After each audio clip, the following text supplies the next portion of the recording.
the end zone.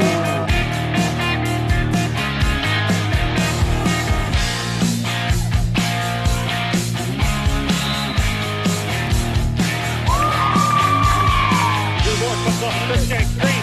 Down low, Hunt, little floater. It's on the way. One of the cheerleaders goes up basket. Kicks it in. Back to K3.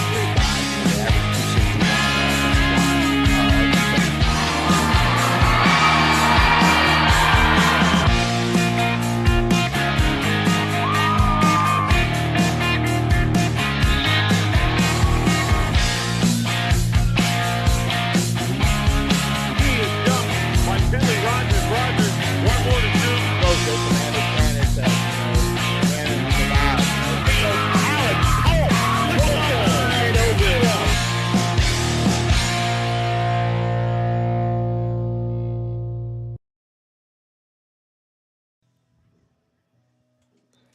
Hello and welcome to week 4 of the high school football season in West Virginia. I'm Brad Heltzel, radio voice of the Bees, joined in the booth here at East West Stadium tonight by Mr. Andy Neptune. You heard his voice in our week 1 matchup between East Fairmont and North Marion. I'm back again. So welcome back, Mr. Neptune. Good to have you. Thanks for having me again. This is really a pleasure. A great honor to come back. Absolutely. So we have a matchup here tonight with kickoff scheduled for 7 p.m. here at East West Stadium as East Fairmont takes on visiting Braxton County. East Fairmont coming off a difficult week last week against Class AAA powerhouse Bridgeport, suffered a 50-0 loss, dropping them to 1-2 on the season. Braxton County, meanwhile, enters this contest looking for their first victory this season. So far, Braxton dropped their opening week 1 game to South Harrison, 24-0. They lost at Lewis in week 2, 3-0 in a hard-fought battle, and they lost at home last week to Midland Trail, 28-0. So this is a Braxton County team that is still looking for their first points on the season. East Fairmont will be looking to get back on track as they look to respond following last week's defeat in Bridgeport. We have a special field interview coming up for you this evening with our man Brent Cochran. He's down on the field with head coach Shane Eckle. We will cut to them now to see Shane's initial thoughts on Braxton County before tonight's kickoff. Hi, I'm Brent, live from the field here at East West Stadium for tonight's matchup between the Bees and the visiting Eagles of Braxton County. Joining me right now is head coach of the Bees, Coach Shane Eckle. Hey, Coach, how you doing this evening? Pretty good. How you all doing? Doing good. I know we talked last night about, the upcoming game. What was your final preparation talk for these boys going into this evening's game? Well, we got to make sure that we communicate and execute, right? Those are two big things for us, communicate and execute. Right, and I'm sure the boys are going to be ready to do that tonight. Offensive-wise, I know we talked last night, maybe seen a little bit of the boys want a ground game going. They want to get that 200 yards, 100-yard rushing night. Have you emphasized that any more today before you take the field? Well, I think Buddha did because there's a dessert on the line, I believe. So, right. But definitely, no. We want to set up front. We want to tone, have some misdirection. So look a little bit different what we've done. We've been working on the last couple of weeks. So hopefully we get a nice rhythm up front, and then we can have a nice balanced offense. How was Rowan this week at practice, coming off that tough loss up at Bridgeport last week? I saw him do some good things, and I know you alluded to it last night that he did some good things. How was this week of preparation going to this game against Braxton County? I think it was good. He focuses. He knows what happened last week is in last week, and he learned from it, and he's going to step up and hopefully make some good decisions for us. And, for us to be successful, he's definitely a guy that's got to lead us. Right. Let's go to the defensive side of the ball. I know you're banged up a little bit, probably some soreness. Anybody in particular we need to be worried about tonight may not see any time? I think for the most part we'll be by platoon if we've got some guys that are in, but we'll probably see our 3 look a little bit more. That allows some of our guys up front to rest a little bit. So look for us, if they're in their spread looks, to be in our 3-4 look tonight. All right, Coach, I know you got stuff to do with your team. Good luck tonight, and let's get that win tonight. Hey, thank you. Go Bees. Go Bees.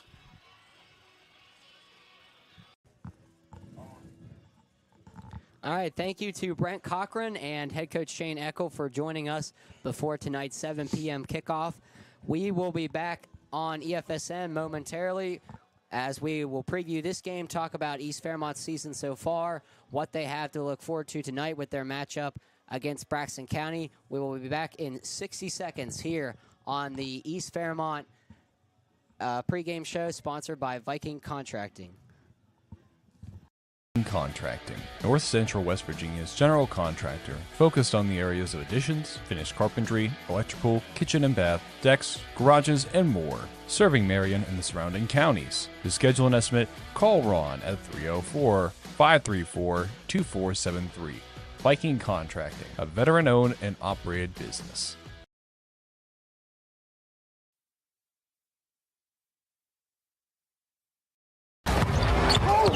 Whether you're an on-field or backyard athlete, you know injuries can happen. And when they do, there's Elevate Physical Therapy in Whitehall. We specialize in sports medicine, orthopedics, post-surgical, and other forms of therapy. We help our patients reach their peak of health, wellness, and recovery. Patients are evaluated and treated by only licensed physical therapists. We're right next to Middletown Homes in Whitehall. Visit us at elevateptwv.com or call us at 304-534-8122. Elevate Physical Therapy. We'll get you back in the game.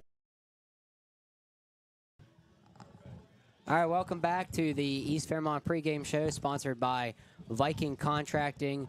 Viking Contracting is a North Central West Virginia contractor focused in the areas of additions, finished carpentry, electrical, kitchen and bath, decks, garages, and more. They are serving Marion and surrounding counties. To schedule an estimate with Viking, you can call Ron Jones at 304-534-2473. So, Mr. Neptune, we talked about what East has on hand tonight with a winless Braxton County team, a Braxton County team that has yet to score on the season. East Fairmont leads this all-time series 4-3, relatively recent. They just started playing in 2017. They have played every year since then. What are your initial thoughts on tonight's game? Obviously, I know you saw East Fairmont play in Week 1 against North Marion. Probably not a lot with Braxton. I mean, I haven't seen them play much either. So, what are you most interested to see tonight between the Bees and the Eagles? Two things. One, how does East Fairmont bounce back after the loss at Bridgeport? One, I think it's pretty obvious. Our folks over on the west side might disagree, but Bridgeport probably is the best team in the state of West Virginia. So I commend, in a way, Coach Eckle's stepping out, playing the competition like he does with Bridgeport. Now, how do those kids come back after a loss like that? You hope they have that edge, but when you look over here at a winless Braxton, you want to make sure that their minds are right.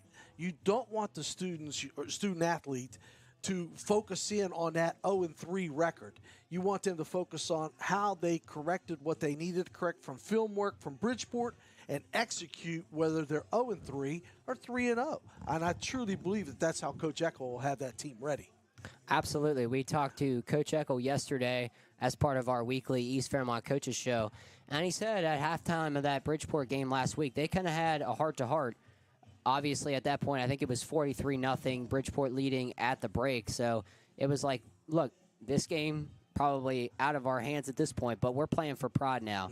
Mm-hmm. What type of team do you want to be when the chips are down? What type of team do you want to be in this second half and next week against Braxton, but also the entire season? And they came out with an edge. I mean, their offensive line, defensive line stepped it up. They made Bridgeport have to work for their yards more, and they found some traction offensively. So obviously, Coach Eckle said that was a huge thing that he wanted to see from his team last week. Tonight, Braxton County is going to be a very different opponent compared to Bridgeport last week. You go to a Braxton team that they have a new coaching staff. It's been a little slow getting off the ground for them. So when you're in a situation like Braxton County is, they're breaking in a new coaching staff. They haven't had a lot of success, obviously, so far this season. They've been playing hard by all accounts, but the actual statistics and scores on the scoreboard haven't really worked out in their favor. What's your messaging as a coaching staff when you have a situation like that going into a game like this? You want to get that signature win. You need to get that signature win to try to turn the tide as quick as you possibly can. Last year, when playing against East Fairmont, 50-0, East Fairmont beat Braxton.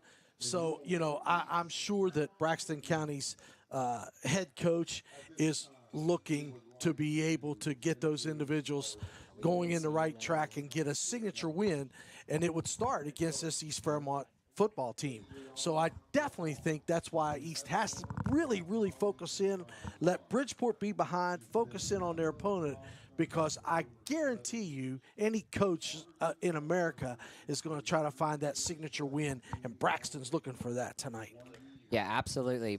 Braxton County they'll be fighting hard tonight, looking to get their first win of the season and looking to snap East Fairmont's win streak in this series. The Bees have won the past 3 meetings between these two clubs.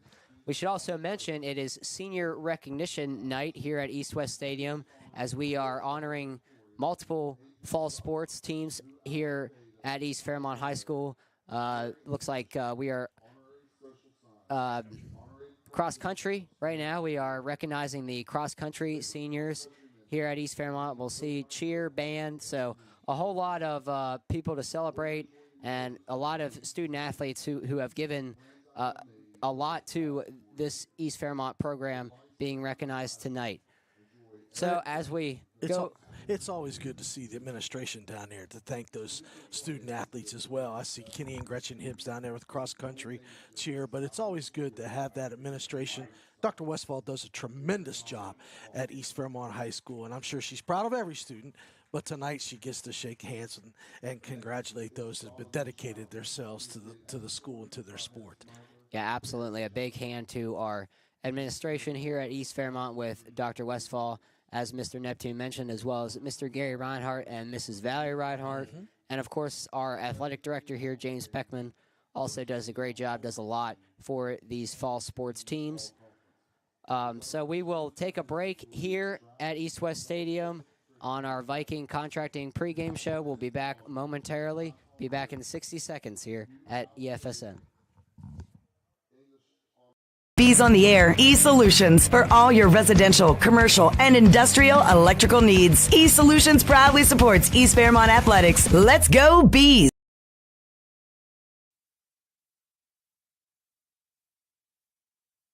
The kids showering off to school, husband's off to work.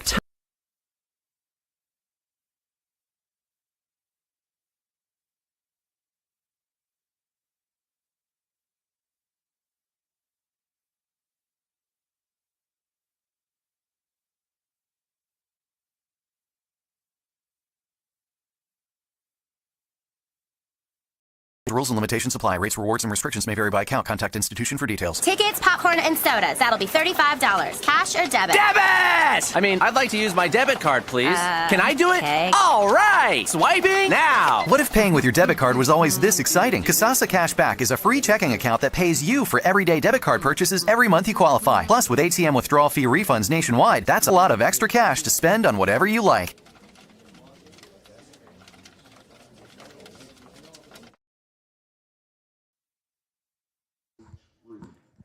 Welcome back to East West Stadium here in Fairmont, where we have East Fairmont taking on Braxton County tonight. You can listen to tonight's game on the radio on 94.3 WRLF.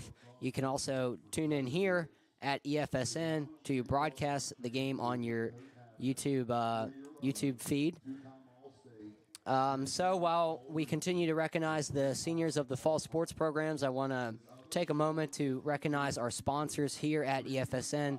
They make this broadcast as well as everything we do possible, including our weekly East Fairmont Coaches Show, other special projects like graduation, if you see any band performances down the line, other fall sports.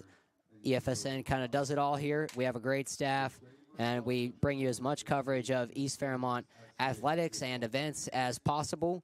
So thank you to our sponsors, our gold sponsors, Elevate Physical Therapy, Blue and Gold Graphics, the East Fairmont Foundation, and Viking Contracting. Thank you to our Navy sponsors, Ebert Veterinary Services, Rogers Electrical Contracting Company, Soggy Bottom Farm and Nursery, J&J Drywall Incorporation, and Rob Johnson of State Farm Insurance. Thank you to our white sponsors, Mansion Injury Law and Vallejo Medical PLLC. And thank you finally to our gray sponsors, Alaskis, Bennett and Dobbins PLLC, Certified Public Accountants, Pediatric Dentistry of Morgantown, and Fairmont Theaters. So as we get ready for tonight's contest, let's go back to that Week 1 game where East Fairmont lost to North Marion. Obviously, you were here to see that in person, Mr. Neptune. I know going into that game, a big thing we talked about was just all the newness that East Fairmont has with this team. From the quarterback position with Rowan Kramer. Obviously, they lost a lot of skill position players last year. Avery Brown, Hoyt Michael, Dominique Fantasia, not here after transferring to Fairmont Senior.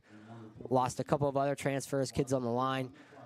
So based on what you've seen in that game, what are you going to be looking for tonight to maybe see how much progress this East Fairmont team has made in terms of just how the units work together, the chemistry, where everybody's at in terms of following the playbook, following the scheme? Well, what are you going to be looking for tonight to measure that progression from that Week 1 game you saw to tonight's game? I think the first thing that I want to see on both sides of the ball is the interior, tackle to tackle. They came, we were talking about East Fairmont versus North. East came out and really set it on fire, and they controlled the line of scrimmage. They moved the ball well.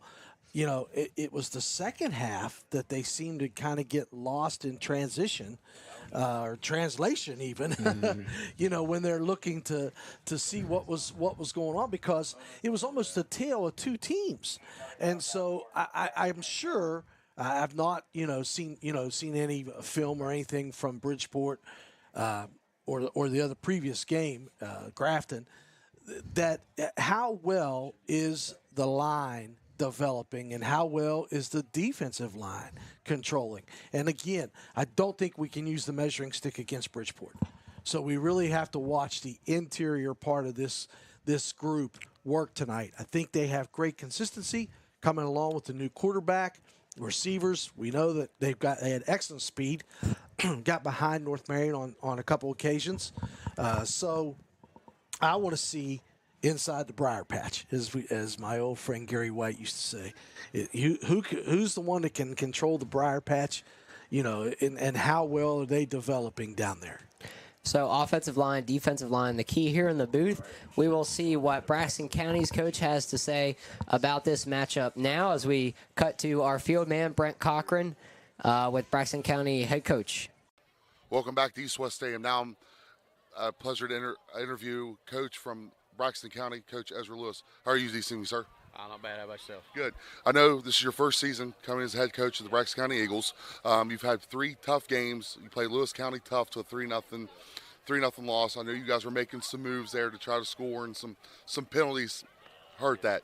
What have you talked about with your team the most about cleaning those things up, especially in the red zone? We just have to be consistent. We've been too inconsistent on the offensive side, and it showed.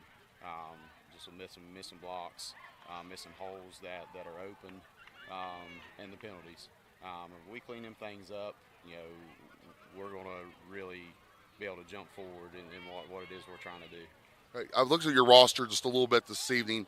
You look pretty young in the lower end of it. How's your underclassmen taken to this varsity level now? They're actually performing very well. We've been very happy with what they've done. Of course, they've made their mistakes, which is, understandable. But for what they've been thrust into in the games that we've had so far, we've been happy with how they've done and how they performed. It's just, like I said, start trying to limit the mistakes and just get a little more consistent with what we do right. You're taking on a 1-2 East Fairmont team coming off a tough loss at Bridgeport last week. What have you told your team about this visit with East Fairmont, knowing that East Fairmont last year won 50-0? What have you instilled in your team this week that they've learned from East Fairmont, what they've done so far this year? Just overall for the year, we took a lot of lumps last year, a lot of big losses. So what we've done so far, we've been happy with keeping that down some, even though we are 0-3. But East Fairmont's fast. They got some big kids. They're a good ball team. They've had some tough games as well. So I'm hoping we can, like I said, be a little more consistent, limit some mistakes, and have a good ball game. So we should be in for a good one tonight, Coach. I'm hoping so. It was a pleasure meeting you. Take care, and good luck the rest of the season, Coach. Thank you. And thank you to our man, Brent Cochran, for delivering that pregame interview with Braxton coach Ezra Lewis. So, as we're joined back here in the booth, I'm Brad Heltzel, radio voice of the Bees, joined tonight by Andy Neptune on the color commentary. We talked about East Fairmont, how they're going to measure progression from week 1 to now. You talked about the battle in the trenches on the coaches show just yesterday. That was something Coach Eckle highlighted as well, how those guys responded against that Bridgeport game after going into halftime. Obviously, didn't have the showing that they wanted in that first half, but he said, kids like Buda Crookshanks, Camden Bonner really responded in the second half of that Bridgeport game after he said, they were pretty frank with them after Grafton. We need you guys to play better. And he said that those two in particular stepped up along the offensive and defensive line. So you saw Rowan Kramer making his first start week 1 against North Marion. Obviously, last week wasn't a ton to highlight in terms of what he did. The offense was put in difficult positions going against a very talented Bridgeport team. We did see him have some success on the ground. Was actually East Fairmont's best ball carrier last week against Bridgeport. And ever since that North Marion game, we've seen him become a much more focal piece of East Fairmont's ground game. That's something that we talked to Coach Eckle actually after that week 1 North Marion game is, hey, the book on Rowan was his legs are going to be a real asset for this club. And he said, that's something that we had planned for North Marion, and we just got away from it with the penalties and whatever, the down and distance situation. So far in these last 2 weeks against Grafton and Bridgeport, we've seen him become a much more focal point of this East Fairmont rushing attack. So based on what you saw from him in week 1, I guess, Mr. Neptune, what are you going to be looking for out of him tonight against Braxton? I think I would be curious to see how he has developed, like you were talking about, as that team leader. So we saw, again, coming out on how, they really set things on fire against North Marion early on. He was throwing the ball well. Things are going well. Came out second half completely flat. So how has he developed over Grafton, over Bridgeport? A lot of times through adversity, like they had to deal with Bridgeport, comes a stronger leader. So let's take a look and see how focused he is, especially early on in the game as a result of playing Bridgeport and knowing what he has to do tonight to get this team, which a quarterback is his team, back on the rails and throwing the accurate ball, making sure the execution is there. As we continue here on the Viking Contracting pregame show, we talked about East Fairmont's offensive line, some their quarterback situation. Let's flip over to the defensive side of the football for them, where through the first 2 weeks, the book on East Fairmont's defense was how they were able to generate turnovers. That's something that Coach Eckle talked about following their Week 2 victory at Grafton. He was very pleased with how these guys were flying to the football, making plays. We saw that against North Marion, obviously generating 3 turnovers. Following week against Grafton, generate 4 more. You have 2 interceptions by River McLean, an interception by Cole Van Gilder, and a fumble recovery by Cole Van Gilder as well. The well went dry in that regard last week against what is a very solid Bridgeport team. That's always been the thing about Bridgeport. They're not going to do anything to hurt themselves, and we saw that. They didn't put the ball on the ground. No wayward passes ending up in East Fairmont's hands. But this is a Braxton County team that so far in this young season has really struggled with turnovers. So far, they have 11 turnovers on the season in just 3 games, 8 interceptions. They've had a freshman quarterback for much of the season. That could change tonight. We're not sure, but there might be a quarterback change for Braxton in the works with a member of their team just coming eligible or at least getting up to speed. So it'll be interesting to see there. But in terms of East Fairmont's defense, you saw them in week 1 where they got those turnovers early in the first half. Then the second half, North Marion kind of took it to them in the trenches. So what would be your message, I guess, as a coaching staff coming into this game tonight against the Braxton County team that will give away the ball? They've struggled a lot offensively. Are you coming in here being like, listen, guys, this is an opportunity for us as a defensive unit to really make a statement of what we can do, not only in this game, but for the rest of the season? Well, there's 2 type of turnovers on defense, okay? And in the North Marion, especially early on game, North Marions were self-induced. They were offensive turnovers that were fumbles, The bad snaps, those were the type of turnovers that were occurring. That's one type of turnover. When you look at the Grafton game, then you start to see your defense come together, and you get into what's either contact dealing as far as losses are concerned, fumble losses, or interceptions. So, you made a note that 4 interceptions were occurring. So as a football coach, you want to see, okay, it's good that the confusion may occur and you might have a bad snap or a bad handoff fumble, but when the interceptions start happening or when contact causes that, that's what ignites the coaches to say, okay, we're starting to come together. Tonight will be the same thing. If indeed there is a new quarterback coming in for Braxton County, how will he be able to handle the secondary or the middle section of a passing game if indeed they go to a strong passing game, and see how well East Fairmont is aggressive from those linebackers and interior linemen. You don't want the secondary to get too aggressive or you'll throw it over their heads. So watching that linebacker and the guys up front, how well they're controlled, I'm sure Coach Eckles and his staff is anxiously awaiting that. Yeah, that's a great point about the turnovers, and you mentioned the contrast in week 1 from when North those were more giveaways in that week 2 game against Grafton. Those were more turnovers that East Fairmont caused. Obviously, last week, not able to force any turnovers against Bridgeport. We will be back momentarily here on the Viking Contracting pregame show. We'll wrap up our final thoughts. East Fairmont and Braxton County will both take the field. We'll be joined for the coin toss, final thoughts. So we'll be back in 90 seconds here on the Viking Contracting pregame show. Marion County, you don't need to travel far for quality primary care. WVU Medicine's West Fairmont and Fairmont Gateway locations provide excellent routine services for people of all ages.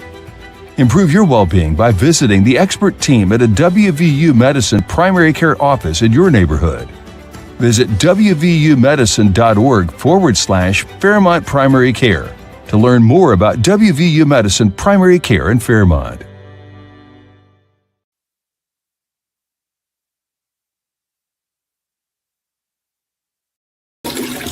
No, not again. Don't let this happen to you. Clogged drains and sewage backups can be a real nightmare. Tri-County Plumbing can help. Our expert technicians use state-of-the-art equipment to snake your pipes, prevent clogs, sewage backups, and embarrassing moments. Don't wait until it's too late. Call Tri-County Plumbing today to schedule your drain maintenance and keep your pipes flowing freely. Tri-County Plumbing, keeping your pipes clear and your sanity intact.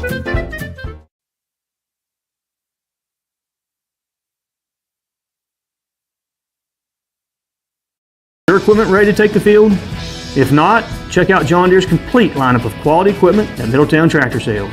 When every yard counts, our time of possession is unmatched with over 70 years of experience. At Middletown Tractor, we have designed a new play to give you a great deal on a 3025E compact utility tractor for only 0.9% for 84 months. So whether you're on the field or in the field, be your own MVP by choosing Middletown Tractor.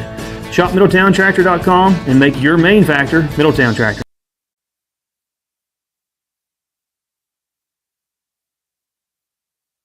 The word is out. At Premier Body Works, the word in auto body repair is excellent. Premier gives you excellent repair from trained technicians. One customer review said the repair was finished quickly and that the work was excellent. There's that word again, excellent. For excellent service on all your insurance claims, trust Premier Body Works in Monumental, just past Barrackville. Premier is proud to now offer Sherwin-Williams paint for your vehicle. It's excellent. Premier Body Works with 34 years of service.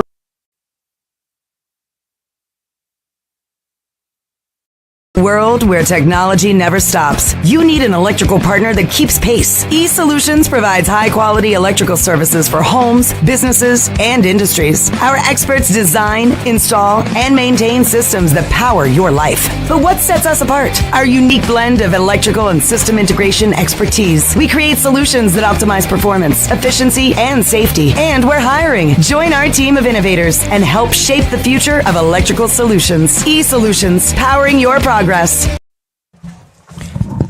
Welcome back to the East Fairmont pregame show, sponsored by Viking Contracting.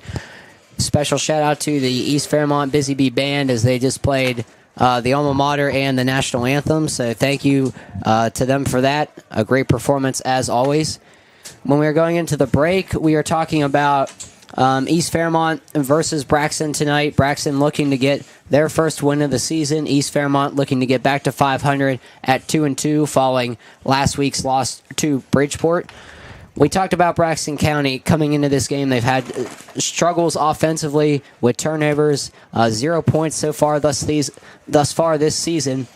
But Coach Eckle said this is a team, they're going to come in here and compete. They're not going to lay down. They're not going to be intimidated. Obviously, these teams have played the past 7 years at this point, so well acclimated with one another.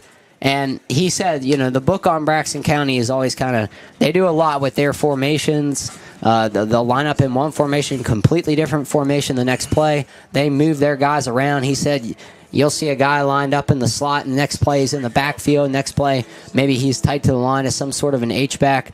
So I guess as a coaching staff, Mr. Neptune, how difficult is it to prepare for an offense that does that, where Braxton County, they know, in terms of what we have as far as just our raw athletes, our raw skill, we might not measure up to some of these teams, but we're still going to make it really difficult for you to prepare for us because of everything we do schematically. And obviously, that's their philosophy, because if they're using multiple formations, a lot of shifts, a lot of movement in their offense, they're trying to get that linebacker, get those guys to start following that motion, and could cause a lot of problems. Now, what could be a lot of problems for Braxton is they're getting used to maybe this new offense. I know they have a young coach. I think he's a new coach.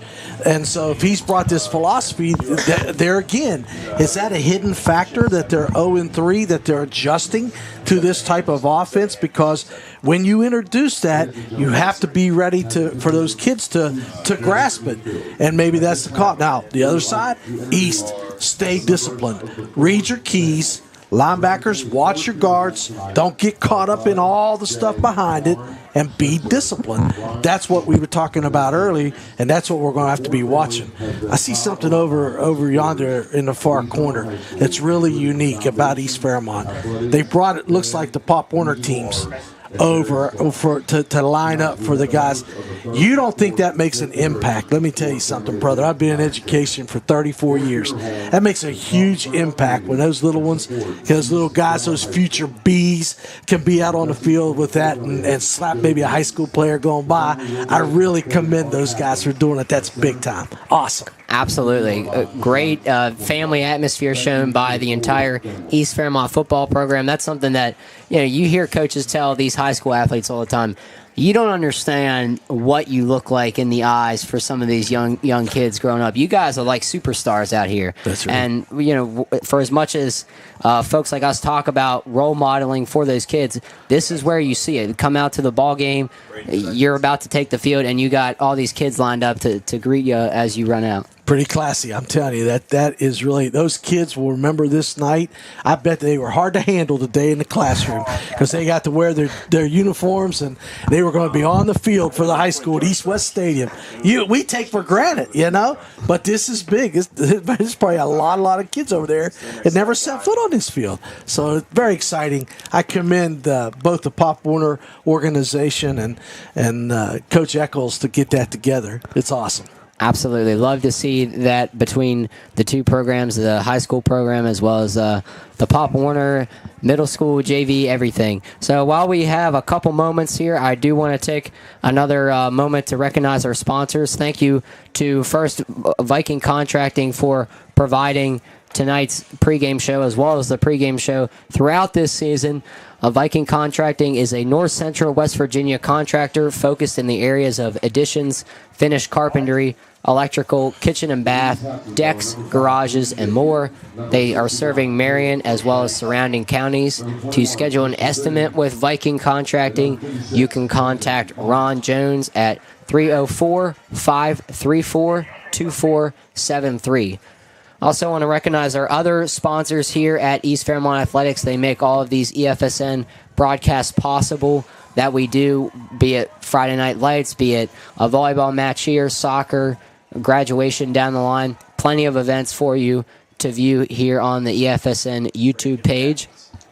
Thank you to our gold sponsors, Elevate Physical Therapy, Blue and Gold Graphics, the East Fairmont Foundation, and Viking Contracting, as we mentioned. Thank you to our Navy sponsors, Ebert Veterinary Services, Rogers Electrical Contracting Company, Soggy Bottom Farm and Nursery, who I should also mention is tonight's official game sponsor. So they are officially sponsoring this EFSN broadcast tonight as the Bees take on Braxton County. Thank you to our other Navy sponsors, J&J Gerardwall Incorporation and Rob Johnson of State Farm Insurance. Thank you to our white sponsors, Mansion Injury Law, Vallejo Medical PLLC, and finally our gray sponsors, Alaskis, Bennett and Dobbins PLLC, Certified Public Accountants, Pediatric Dentistry of Morgantown, and Fairmont Theaters. You almost have to thank Brent Cochran for the pizzas that he brought up here too. I mean, absolutely, we can't leave our man out there. He brought some. Now I've stayed away from it, but I tell you, I'm looking down at this. Is a great crowd tonight. Looks like some folks have been hitting that concession stand. There's some serious nachos that come out of that concession stand, and I tell you what, to get better nachos, you probably have to go over to Woody's and get some, because that's where the nachos are, and the hot dogs. Yeah, probably. So great concessions here. We do have a good crowd. It's tropical night themed, I believe, for the East Fairmont student section tonight as the Bees take on Braxton County here. We also want to thank Braxton County Live for everything that they do for the state of West Virginia. Put on a phenomenal broadcast. Obviously, they're helping us out with some stats tonight. They do a phenomenal job over there in Braxton County and Flatwoods. So we are getting ready for the coin toss here at midfield. Just a couple thoughts before we see who takes opening possession here. East won the toss, and they have declined. So Braxton will receive a couple of notes on Braxton. They had their best showing, really, of the season last week against Midland Trail, at least offensively. Gained 105 yards on 48 plays. That's the first time that they actually crossed 100 yards in a game this season. Logan Payne leading the way for the Eagles last week with 13 carries for 65 yards.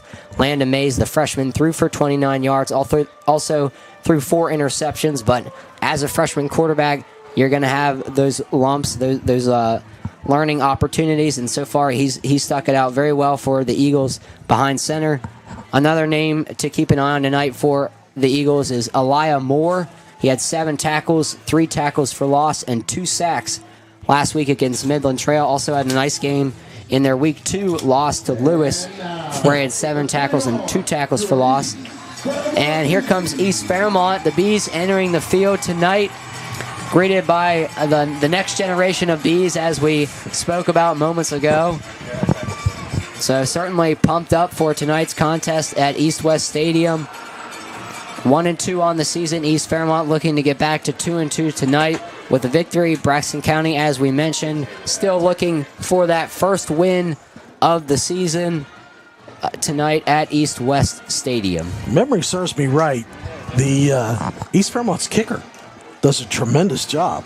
Didn't he start the game out like a 40-some yarder against North? So that'll be an interesting subplot. Thank you for bringing that up. Carson Church, East Fairmont's regular kicker, I've heard is not going to be available tonight for the Bees. So, so we'll certainly have some things to keep our eye on in terms of kickoffs. Right. Obviously, we'll see how many extra points they try versus going for 2 if and when the Bees score tonight. So I'm glad you brought that up, because that will be something that we will be keeping our eye on tonight as East Fairmont prepares to kick this opening one deep here with the Eagles on the receiving end. Is it injury related? It is injury related from what I understand. Wow. Yes. Okay. Hope he gets better, because boy, tremendous leg. Yeah, our soccer team needs him too. So I'm sure. Hopefully we wish Carson well. Hopefully he can get back soon on the pitch as well as here on the gridiron. And I believe 17. I think that's Anthony Corwin, who's going to at least be doing kickoff duties tonight for the Bees. Anthony Corwin, you obviously mostly see him in the backfield as a running back and in the secondary as a defensive back, but the junior will be taking on additional kicking duties for the Bees tonight. Told you his father played for me years ago. He's part of the Corwin family at Corwin Ford in Mannington.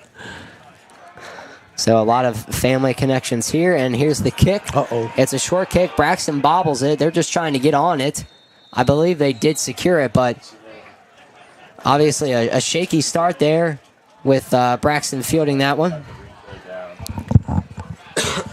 So we'll see what Braxton County can muster on their first offensive series of this game. We spoke about how it's been a struggle for them offensively as they have a very young team, new coaching staff, but they do a lot of different stuff schematically, so that will certainly be something to keep an eye on tonight with the Eagles possessing the ball. It looked like number 6 for Braxton went out as the quarterback, but I'm not sure about that. He kept the ball. So that is number 6, I believe. As far as we can tell from our roster here, that is Elijah Markham, listed on the roster as a wide receiver and a defensive back. So we might have to try to get some clarification on that. Owen Lowther was potentially the new quarterback this week for the Eagles, as he either just became eligible or just got up to speed with what they're doing. He was a transfer, so he came into the season late, had to get his practices in, had to get adjusted to what Braxton County does. I'm not sure if this is indeed Lowther or Markham. The roster lists number 6 as Markham. Yeah. And here he is running to the right, and he's going to find the edge and actually get a first down. So a nice run there for Braxton County. And that's actually Logan Payne, according to the live stats here. So Logan Payne, number 6 for Braxton. And he's, we'll see if that's the regular quarterback or if they're starting with a bit of a wildcat look. But we talked about Braxton County is going to do a lot of different stuff, and here we are seeing it. Yeah, they're split back. Now, it's old school. Quarterback continues to come over to the sideline, get the play, and go back. So they don't send the plays in with other folks as of now. So very interesting. So they're in a split back set. They have 3 receivers. So you picture that in your mind, 2 backs with the quarterback and shotgun. And here's a handoff. This is going to be stopped behind the line. Ryder Fellows there for the Bees. Big body in the middle, as well as a couple other Bees on the stop. So a nice play there by Fellows. This is going to be a loss of about 5 yards on that play. And then 4, so 14. So it'll bring up a second and about 15 for Braxton from its own 31-yard line. Second and 14. The ball spotted at the Eagles' 31-yard line. All right, I've texted it. It was a little more balanced on defense on that time. First time I thought that East was diving down in, and that's what got them on the perimeter. So we're still split back shotgun. And here's the snap running to his left. That's number 12. And coming in to make that tackle, 15. Number 15 for the Bees. 16. So number 16, Jackson Heskett, actually a freshman for the Bees, someone that Coach Eckle highlighted yesterday on the East Fairmont Coaches Show, how pleased he was with how he did his job against Bridgeport. And right there, we see him coming in to make a big play for another loss to bring up a 3rd and 15 for the Eagles. Looks like he's one of those wheel backers, those strong safeties, plays up with the linebackers, did a nice job. And we should note, number 12 for Braxton County, who is now in at quarterback taking the snaps, that is Owen Lowther, the player that we highlighted. He's a junior transfer to the Eagles, so replacing Landon Mays, the freshman who had started the first 3 games at quarterback. Penalty. And we have a penalty, so this will make a difficult situation even harder here on the opening series, as Braxton will now be faced with a 3rd and 20 from its own 25-yard line. So we got two receivers to the far side, split backs with shotgun. Uh-oh. And they're going to get those 5 yards back, actually, as East Fairmont jumped off sides there. So that'll be a 3rd and 20 now, or 3rd and 15, rather. Sorry. Brings up 3rd down. So that's something that, obviously East Fairmont had its struggles last week against a very good Bridgeport team, but that actually was a positive that they had. They cleaned up a lot of their penalty issues that we saw in week 1 here against North Marion and week 2 at Grafton. They mostly kept the field pretty clean of that yellow laundry last week in Bridgeport. Still staying with that same formation. Okay. So here's Lowther running to his right. He's going to get a decent gain of about 7 yards, but well short of the first down marker. So already we see Braxton kind of flip-flopping what they're doing. Started off in the, I guess, what was a Wildcat formation with Logan Payne taking the snaps now. Lowther taking those last 2 snaps at quarterback. And Braxton will punt this ball deep to the Bees. No one back there yet. Here comes Gavin Murphy, the Bees' electric returner, running on late to field this punt. And this is a short kick. Murphy's going to field it off the bounce at his own 30-yard line. He's heading up the right sideline, going to get out to the 40, still fighting for yards. Now he's gang tackled by a host of Eagles. So good starting field position here for East Fairmont as we'll get their first look at their offense. We'll be back in 30 seconds here on EFSN and 94.3 WRLF. Sports medicine experts at WVU Medicine treat athletes of all ages and skill levels, including the Mountaineers. So whether you suit up for WVU or play for fun, don't let an injury keep you on the bench. The best athletes around the state depend on world-class care from the same WVU Medicine orthopedics providers that help you with sprains, broken bones, or anything that life throws at you. It is a great day to be a Mountaineer with WVU Medicine. Call 855-WVU-CARE. Timing is everything. And there's a flag. Pass from Rowan Kramer to Gavin Murphy for the touchdown. We apologize for the advertisement, but Murphy getting open on the post route out to the left sideline. Kramer hit him perfectly in stride. Miles of separation for Murphy, and he does the rest easily, taking that one in for an East Fairmont touchdown. As you see the replay now on your EFSN broadcast feed, Murphy getting all the separation in the world. Kramer drops it in the bucket, and we do see a flag there. That's probably going to be a excessive celebration. A celebration penalty on Murphy for flipping into the end zone. He was met at the sideline by Coach Eccles, who was not entertained by that flip. Yeah, obviously, Coach Eccles not going to be happy about that, especially with some of the issues East Fairmont has had with penalties. So here's our first look at East Fairmont's extra point try. We should mention Carson Church, the Bees' usual kicker, is out tonight with an injury. And right now that's Adrian Fleming actually stationed at kicker. Yeah. And it looks like we have... Well, the official did not let the crowd know exactly what the penalty was, so they were kind of hurrying up. Now, East showed a fake here. Now they're coming back in a normal formation. But that's why Coach Eccles is probably upset, because that's a 15-yard penalty on the kickoff, and they're minus their kicker.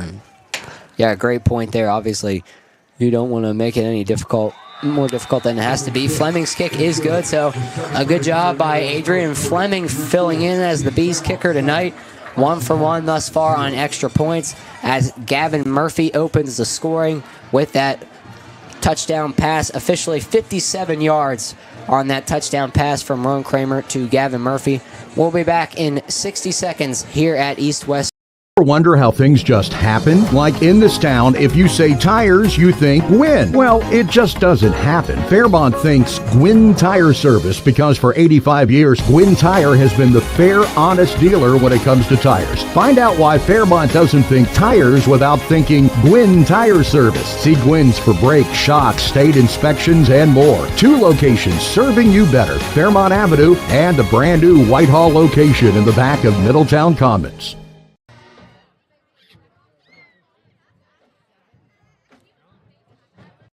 Jennifer from Triple S Harley Davidson, West Virginia's premier Harley Davidson dealership, offering a full line of Harley Davidson motorcycles, all the accessories needed to customize your ride, and a huge selection of apparel and collectibles. But we are more than just a dealership. We have events going on all year. From chili cook-offs to concerts, demo days to bike nights, there's something for everyone. Visit our website at tripleshd.com for inventory and event information. Then come ride with us at Triple S, exit 155 off I-79 in Morgan. Welcome back here at East West Stadium, where East Fairmont has delivered first on the scoreboard with Ron Kramer finding Gavin Murphy for a 57-yard touchdown pass. Replacement kicker Adrian Fleming adding the extra point try. Here's the kickoff, another short hop. Braxton's going to field it, and they're going to have nice starting field position here on their second series of the game. They will start at their own 45-yard line. Well, two good things on that quick offensive play. Touchdown by East Fairmont. Offensive line gave the quarterback tremendous time, and the throw to the catch on the deep flag out towards the scoreboard. Touchdown pass on that. So two positive things offensively going on for East Fairmont. Remember, that front line, even though it was one play, there's your plus. Line control. Yeah, thus far, East Fairmont's line more than passing the test. Gavin Murphy got a lot of separation there. Kramer delivered the ball perfectly to him in stride, and the Bees hit on a big one, 57 yards to open the scoring here. 7:27 to play in this opening period. Braxton with their second possession of the game. And that's going to be Payne taking the snap, running to his left. He's going to pick up good yardage near a first down, gain of about 8 yards. So we talked about what Braxton County is going to do schematically. Right there we see Payne taking the snap to start this possession as we saw in their first series. Obviously, their point of attack is going to be on the perimeter. So your outside linebackers, your will linebackers are going to have to be the ones that are going to have to be aggressive.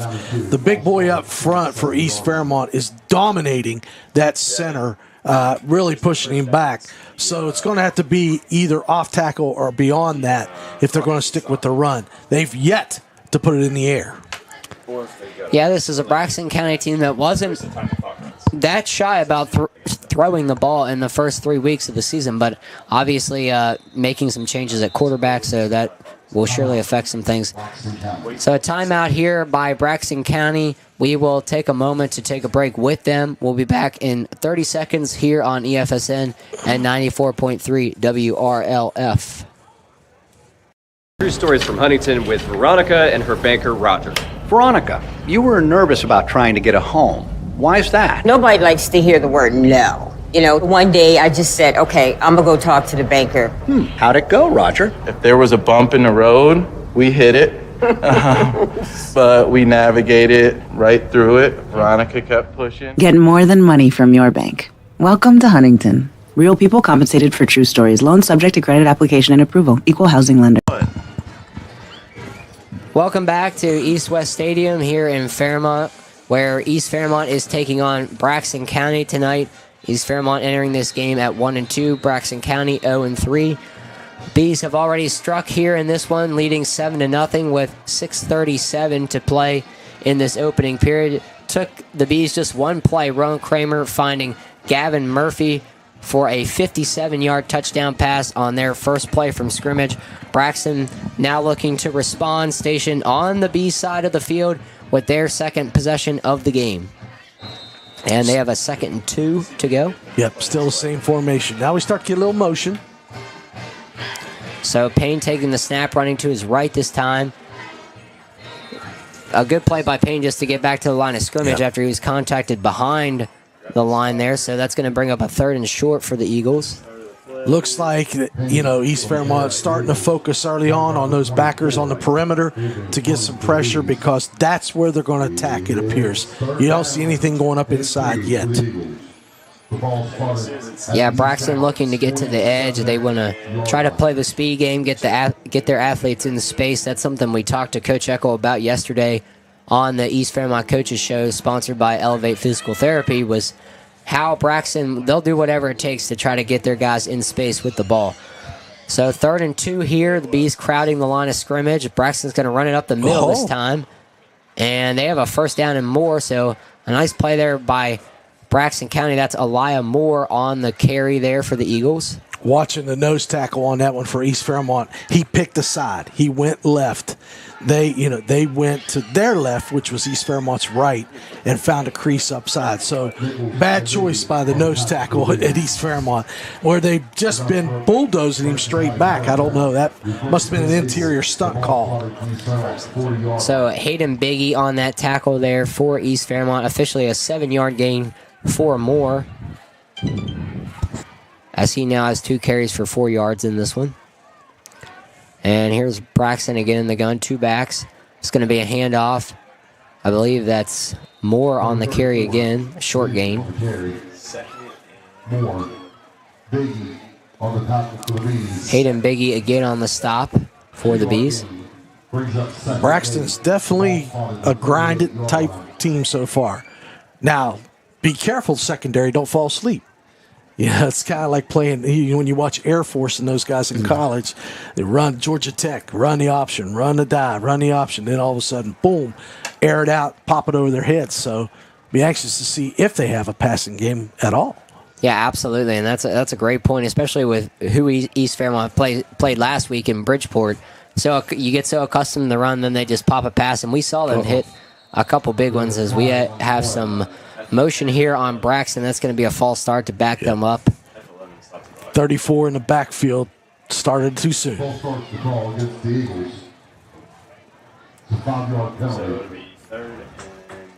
So we'll have a 2nd and 13 here. And thank you for joining us tonight. Tonight's broadcast can be heard on 94.3 WRLF on your radio dial, as well as here on YouTube on our EFSN page. And East Fairmont entering this one after a loss last week to Bridgeport. Braxton coming into this following a defeat against Midland Trail.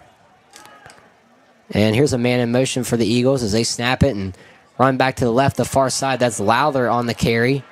And some tough running there by Lowther, but he doesn't get much, actually.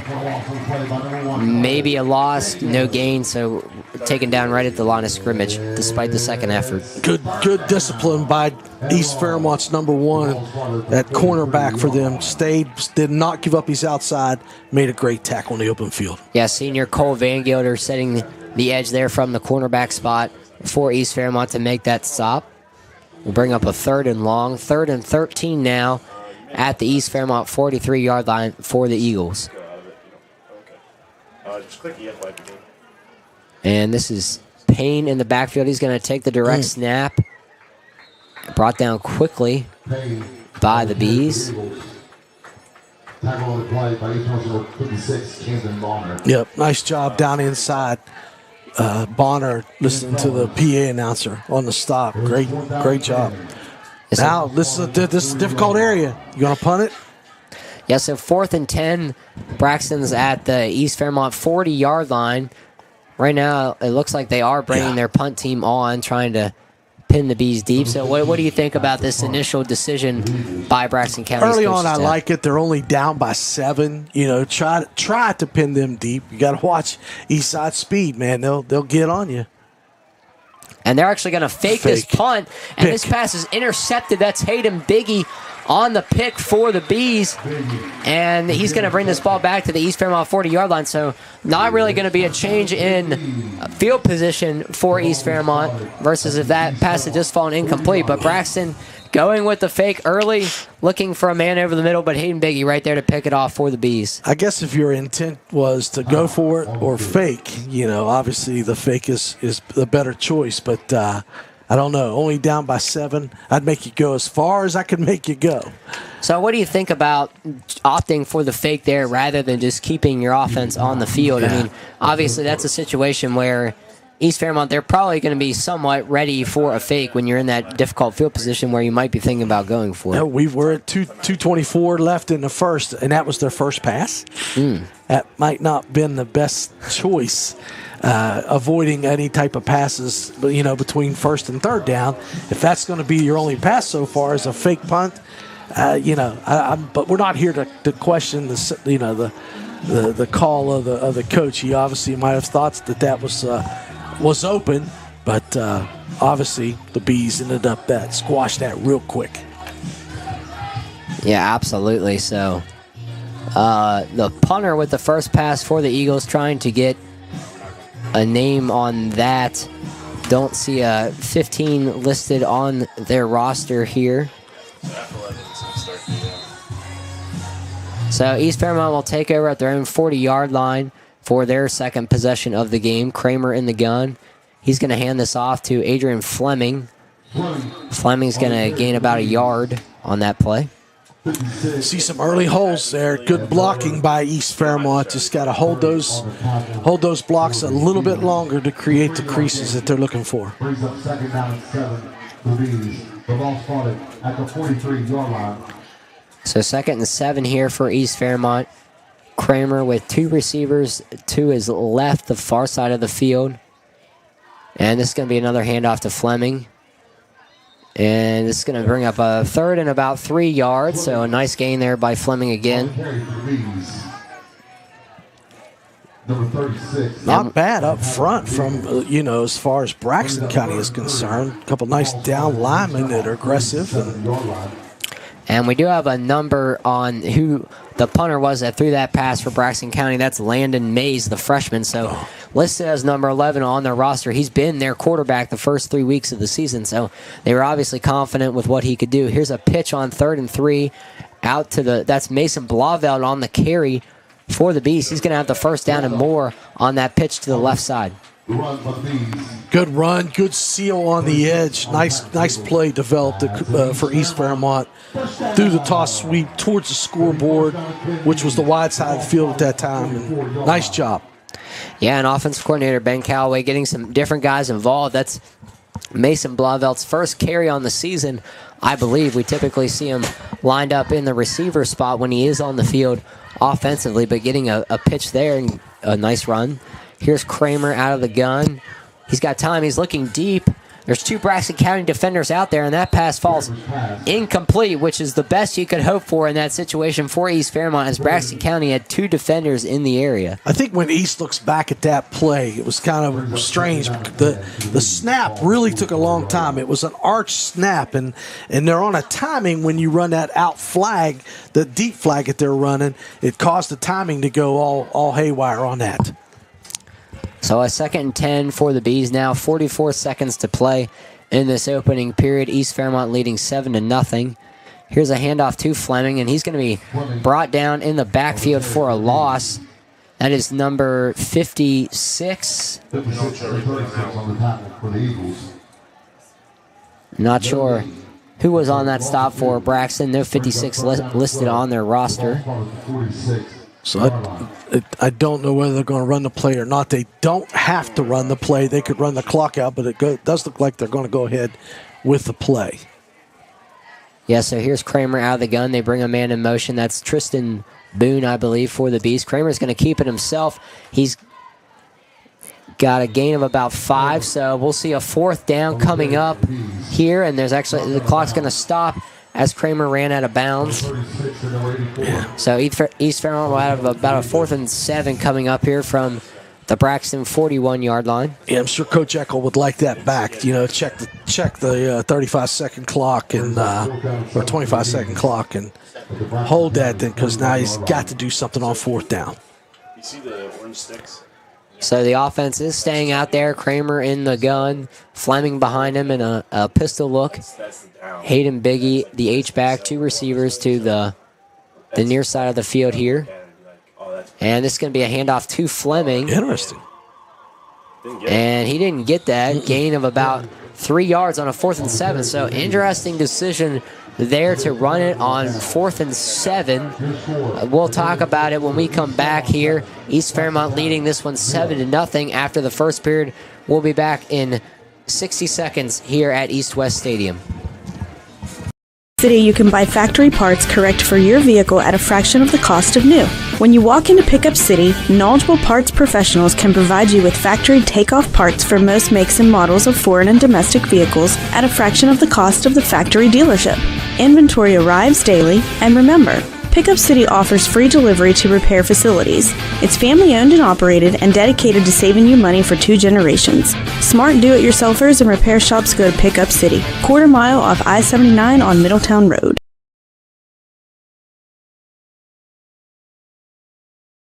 East Fairmont High Foundation is your school's nonprofit organization that provides student scholarships, teacher enhancements, and more. Founded in 1991, the foundation has raised over $1 million in support of students and teachers. Now, the foundation is supporting the East Fairmont Stadium project. A new football stadium on campus will help all of Marion County by making the East attendance area attractive for growth. Visit East Fairmont Stadium Project on Facebook for information. This message is sponsored by McCutcheon Heating and Cooling.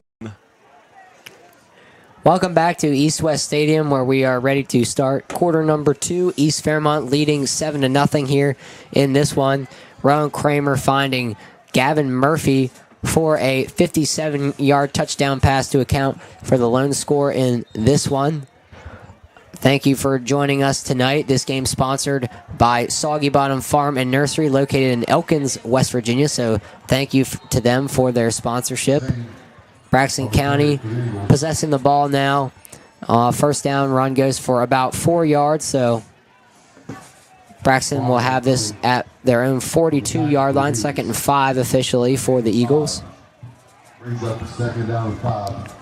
And this is Payne taking the direct snap for the Eagles in a Wildcat-type look here. It's going to be another handoff. Nothing much doing on this play, gain of about 2 yards. Very interesting. I mean, they are committed to the run. One pass on 4th down on a fake punt. Interesting. Yeah, and I mean, Braxton County, they've had a number of pass attempts this season. It's not as if coming into this one they were strictly a ground-focused attack. They've let their quarterbacks, whoever they may be, they've gone with a couple different ones, but they've let those guys sling it so far this season. We'll see if that changes as this game goes on. And maybe it's just a clock management type philosophy that they're going with. I don't know. And here's Payne. He's going to take this, try to turn the edge here on the near side, and he's going to be run out of bounds. Looks like he's going to be short of the marker. It's less than a yard short he's going to be if this is indeed first down. A 4th down. And they are moving the chains, so the official spot will give Braxton County the first down at their own 47-yard line. Thrown out the window is clock control if he's going to run to the sideline and run out of bounds. But you got a little cramp or something going on with the East Fairmont player. That kid's yakking. Yeah, we have a stoppage here, so we'll take a quick 30-second break as the teams head to their respective sidelines. Uh-oh. Looking for your forever home? Why not build your dream home in Frederick Place? Conveniently located close to I-68 in Brookhaven, Frederick Place is the perfect community for anyone who wants peace and quiet, but also to be close to it all. But don't wait. There are only a few beautiful lots left. Call Vision Homes at 304-296-0024 or visit AskVisionHomes.com to see how easy it is to build a house you're proud to call home. Vision Homes, building a house you're proud to call home. Welcome back here at East West Stadium. 10:46 to play in this second quarter. East Fairmont leading 7-0. Braxton County just got a first down, courtesy of Logan Payne. Payne, the leading ball carrier so far tonight for Braxton. He has 7 carries for 29 yards. Owen Lowther making his first appearance this season, from what I was told from East Fairmont coach Shane Eckle. He has 3 carries for 6 yards, and Elijah Moore also with 3 carries for 6 yards thus far for the Braxton County Eagles. Now have a 1st and 10 at their own 47-yard line. Payne again in the backfield looking to take this direct snap. And he's going to run to his left, trying to get the edge. He does get out there. Penalty flag flies as Payne picks up about 5 yards on a nice run. Looked like either a hold or a block in the back by East Fairmont. Let's see what they're saying. Hold. So this is going to be a hold against Braxton County that will back them up. We'll see where exactly they deem this holding to have occurred, if it's going to be a 1st and 20 or a 1st and 15 variety. It's usually from the spot, so. Looks like again, not sure where the infraction occurred. Now they're marking off the yardage here. Either way, going to back Braxton up into their side of midfield after crossing the 50 on that run. Yeah, that's a tough penalty in high school. Tough penalty anywhere, but high school, especially when you're not throwing the ball like Braxton's choosing not to tonight, really puts you in a hole. Yeah, that's something that we've talked to Coach Eckle about for East Fairmont so far this season. Obviously, you're breaking in a new quarterback in Ron Kramer, and those first 2 weeks especially, East Fairmont had a lot of self-inflicted penalties where they put themselves behind in the down and distance, really made things tough from a play-calling perspective. And we see that here as we have another stoppage. Yeah, got to get the yard marker right. So it'll be 1st and 20. Braxton at their own 37-yard line, trailing this one 7-0 with 10:27 to play in this period. Here's a reverse, and he's going to be brought down for a loss. That's Adrian Fleming on the tackle for the Bees. So Fleming and this East Fairmont defense read that one like a book, not fooled at all by that reverse attempt from the Eagles. Yeah. Braxton just really doesn't show me the team speed to be going too much side-to-side trickery. I think their best bet was what they were doing was straight ahead. Now what are we at? 2nd and 26? Lord.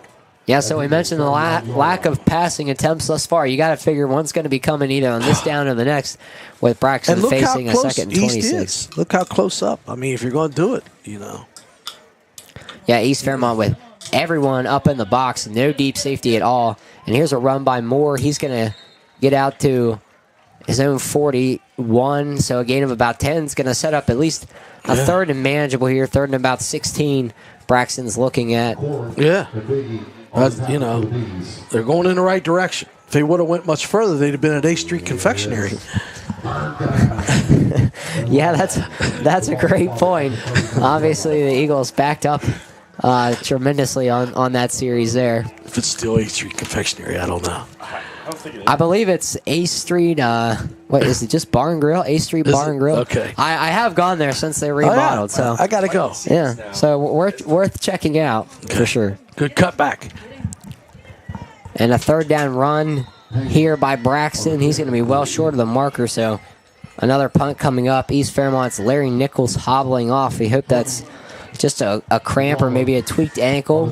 Hopefully nothing serious there for Nichols. Again, you know, if they're looking for clock management, then they're doing what they want to do, because they've yet to still throw a pass from an offensive set. But so now they're faced 4th and 14 with punt. And here's the punt. That's Mays on the punt. A short kick, so East Fairmont got to be careful here not to touch it. And they're going to play this off the hop. I think that's Chase Hudson maybe fielding that for East Fairmont. There's a penalty marker on the field, so we'll see how this eventually wraps up here. This came from the side judge, and then he was watching blocking going on. So I don't know whether there was some type of hold or what was going on, but he threw it in the vicinity of the outside blocks. Yeah, so the officials will congregate to talk this one over. We'll see what the call officially is there. But a short kick there by Mays. A good job by East Fairmont to steer clear of that thing. The blockers were in the area. You got to be careful. This is going to be against the Bees, so holding. We'll back up East Fairmont's offense to start this drive. East Fairmont got hit. Yeah, it just kind of looked like that outside defender just for some reason locked up with that guy and just would not let go. So I think that side judge made the right call there.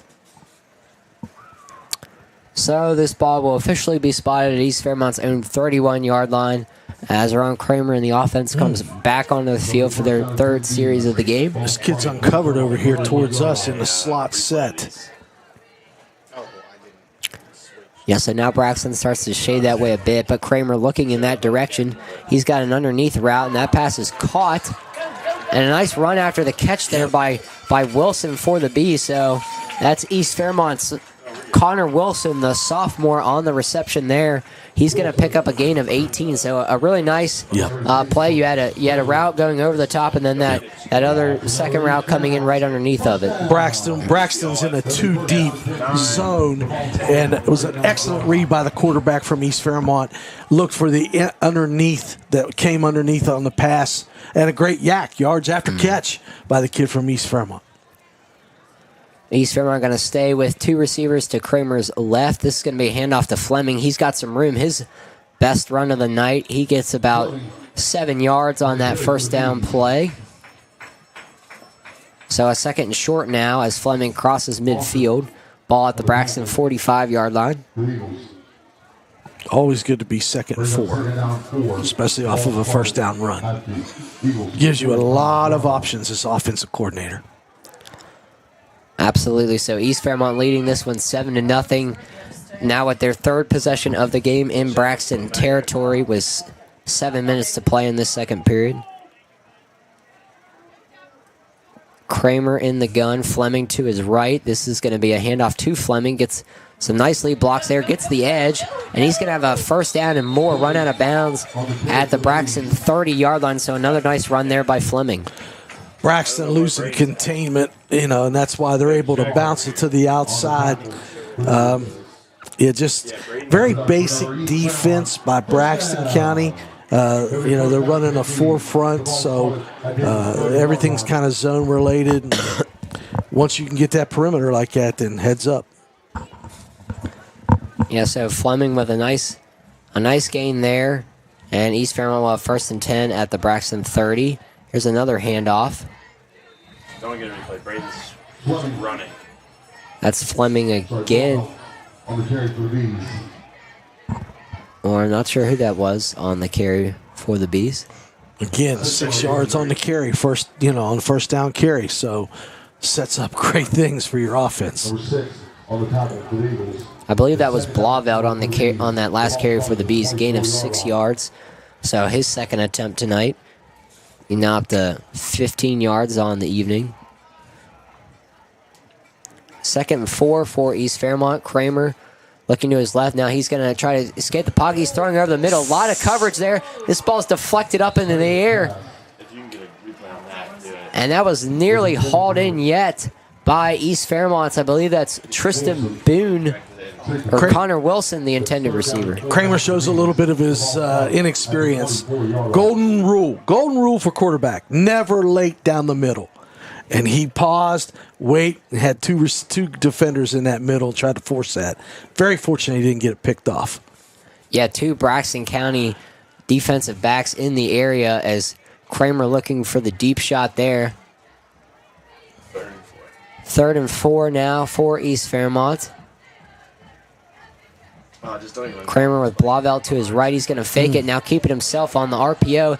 He's going to try a nice tackle there by Braxton County, and he's going to be short of the first down, but now we have a late flag coming in. I tell you what, East Fairmont pulled big number, 76, did a nice job, 76 or 78, whatever he is. I believe that's 78, Ryder Fellows there. Yeah, Ryder pulls out, does a tremendous job kicking out the end to allow that quarterback to get up in there. I don't know, it looked like we had some... Okay, we got holding on east side. That'll bring it back. But did first down occur, so that'd be interesting.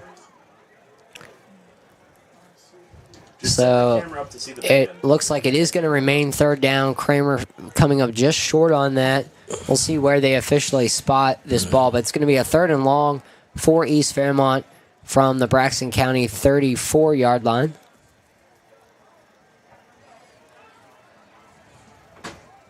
And East Fairmont with a very tight formation. A bunch formation to Kramer's left as they're stationed on the right hash. Kramer's going to take the snap. He's looking towards the bunch. Got a lot of time back there. Now he comes back to his right. And a short pass, run after the catch there. It's going to be short of the marker, but a nice run after the catch. Yeah. Not sure who that was. I believe that's Chase Hudson on the catch for East Fairmont. So that'll bring up a 4th down, where we'll probably see the Bees go for it here, 4th and 4. This is where they're missing that kicker, so you're going to probably have to go for it here. Yeah, you'd wonder if Carson Church were available tonight, if we'd be seeing him. He's got a big leg. East Fairmont has a lot of confidence in him, but they'll go for this 4th and 4 at the Braxton 24. Kramer back to pass, a quick throw, and this pass is going to be complete for a first down. I believe that's Cole Van Gilder. Yes, Cole Van Gilder, the senior, on the catch for the Bees. So a gain of 8 yards will set up East Fairmont with a 1st and 10 at the Braxton 16-yard line. Yeah, East had a twin set over there. Both of them had good separation. Ran about a 7-yard. Both curls had a good choice to be able to go to that outside receiver. Timeout, Braxton. So a timeout by Braxton County, and we'll take one with them here at East West Stadium. East Fairmont leading this one 7-0 with 5:03 to play in the first half. Looking for your forever home? Why not build your dream home in Frederick Place? Conveniently located close to I-68 in Brookhaven, Frederick Place is the perfect community for anyone who wants peace and quiet, but also to be close to it all. But don't wait. There are only a few beautiful lots left. Call Vision Homes at 304-296-0024 or visit AskVisionHomes.com to see how easy it is to build a house you're proud to call home. Vision Homes, building a house you're proud to call home. Gold Graphics in Morgantown, West Virginia is your one stop for all of your local high school and middle school needs. From shirts and jackets to hats and blankets and so much more, Blue and Gold Graphics has you covered. Welcome back here in Fairmont at East West Stadium. East Fairmont leads this one 7-0 over Braxton County. They're set up with a 1st and 10 at the Braxton 16-yard lines, 5:03 to play in this first half. Just to give an update for other action going on in Marion County, obviously North Marion and Fairmont Senior meeting tonight in a rematch of last year's title game. Fairmont Senior up 20-0 in the second quarter of that one. And here's a handoff on first down for the Bees. That's Hayden Biggie on the carry for East Fairmont. Picks up about 3 yards. Good to stay in bounds. It would be good to milk this down. They can still get another first down. To take the clock down, inside 2, maybe even better, going into the half. Because, if you remember, East Fairmont gets the ball back. Yeah, great point there. So East Fairmont with 2 timeouts left in this half. Braxton with 1 of their timeouts. Kramer in the gun. Fleming to his right. Kramer's going to drop back to pass. He's got a man over the middle, and he can't find him. He's sacked on this play by number 36 for Braxton. Again, 36 not listed on the roster, so we'll try to get you who that was on the sack as soon as we have it here in the booth. But Braxton County with a nice pass rush there on top of Kramer in an instant. He didn't have much time. Came off the edge and caught him on just a little delay stunt, but didn't pick him up. So 3rd and long now for the Bees. Kramer going to drop back to pass. He's going to take off, stepping up in the pocket. And he's going to be taken down short of the marker at the 15-yard line. There is a penalty on the field, that occurring in the East Fairmont backfield. So we'll see if this is a hold or what. I tell you, that's kind of questionable. I mean, he's got 2 going on him.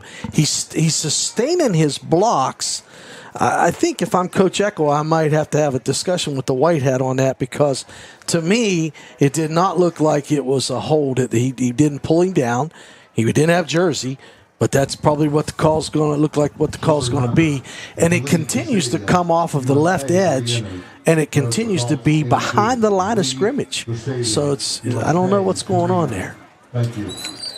So while we wait for this flag, we do have a number on that pass sack for Braxton County. That was Jackson Lewis, who took Kramer down for the sack for the Eagles, their first sack of the night, to set up that 3rd and long. And now, not sure what's going on here. I believe they're maybe seeing if Braxton wants to accept this penalty. If it is indeed on East Fairmont, not sure what the discussion is, but Braxton coach Ezra Lewis having a conversation with the officials there. So they got to go back to the line of scrimmage, which is at about the 23, and go back 10 from there.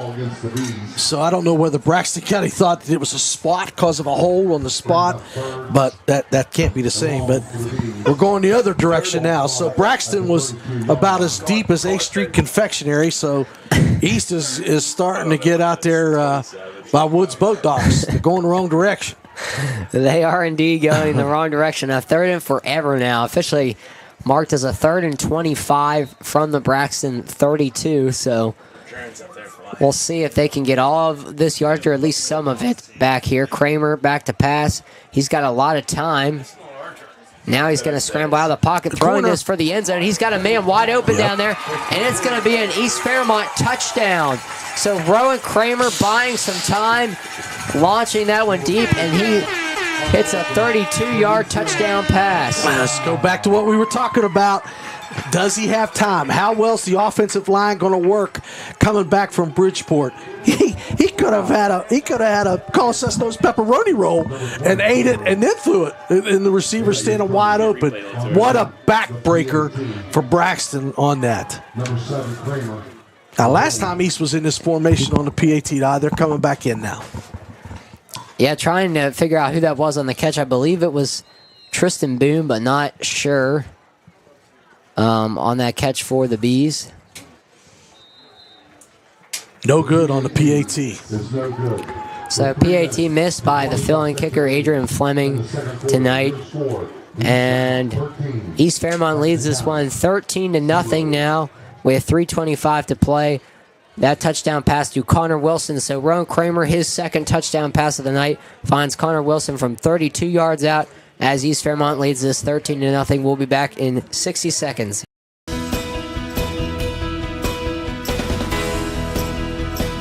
The Bailey Agency has sponsored East Fairmont Athletics for over 50 years. Just another reason why your neighbors are insured with us.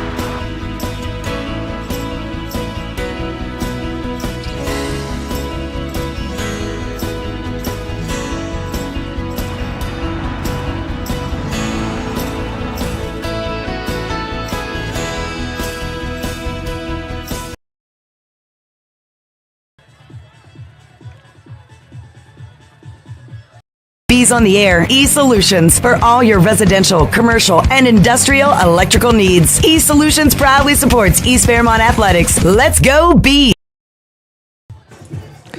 Welcome back to East West Stadium, where East Fairmont has taken a 13-0 lead following Rowan Kramer's second touchdown pass of the night. This one, a 32-yard pass to Connor Wilson on what was a 3rd and forever. Yeah. Andy, what did you see on that play? Obviously, Kramer buying time. Yeah. Braxton, secondary, loses Wilson in the back of the end zone. What did you see? A great job by the offensive line at East Fairmont to give him, the day and a half to throw it. Just drew those defensive backs off asleep. Here we go on the kickoff. Yeah, Braxton with a nice run back here. Easy. So a good run back there by Braxton County's number 10. They're going to have this ball at about their own 45-yard line. But you were mentioning on that touchdown pass. That's what happens. That quarterback has that time, starts scrambling. That gets the eyes of the defensive backs. They start stepping up.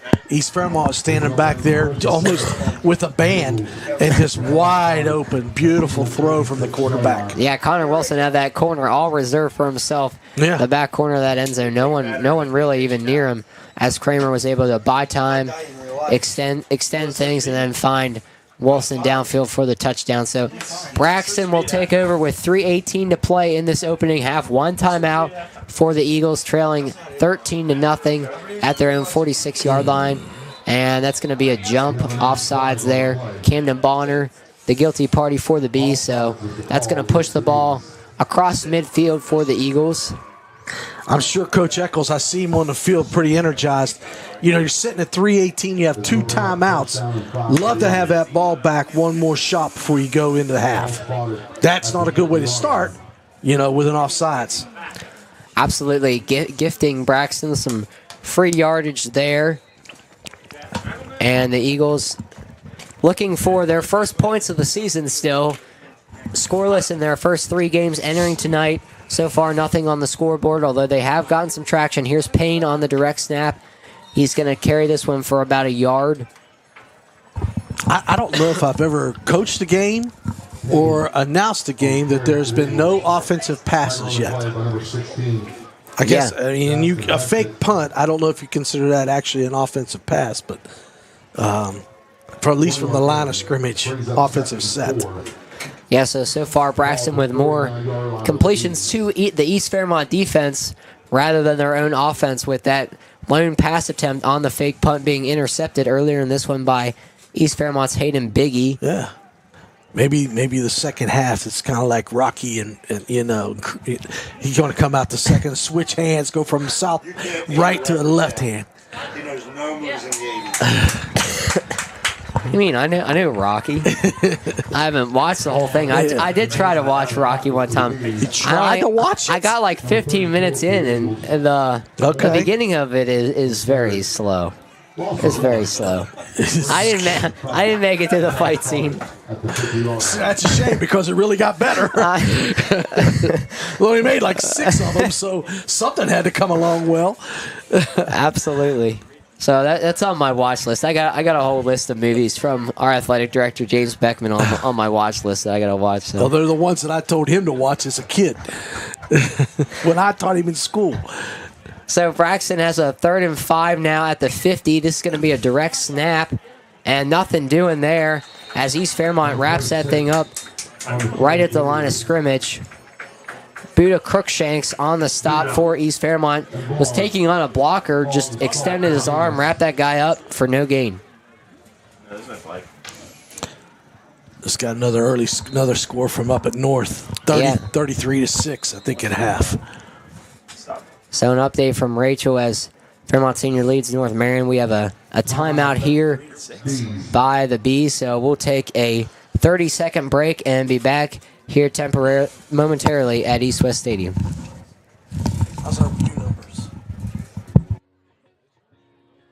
The kids showered and off to school, husband's off to work, time for a nice hot bath.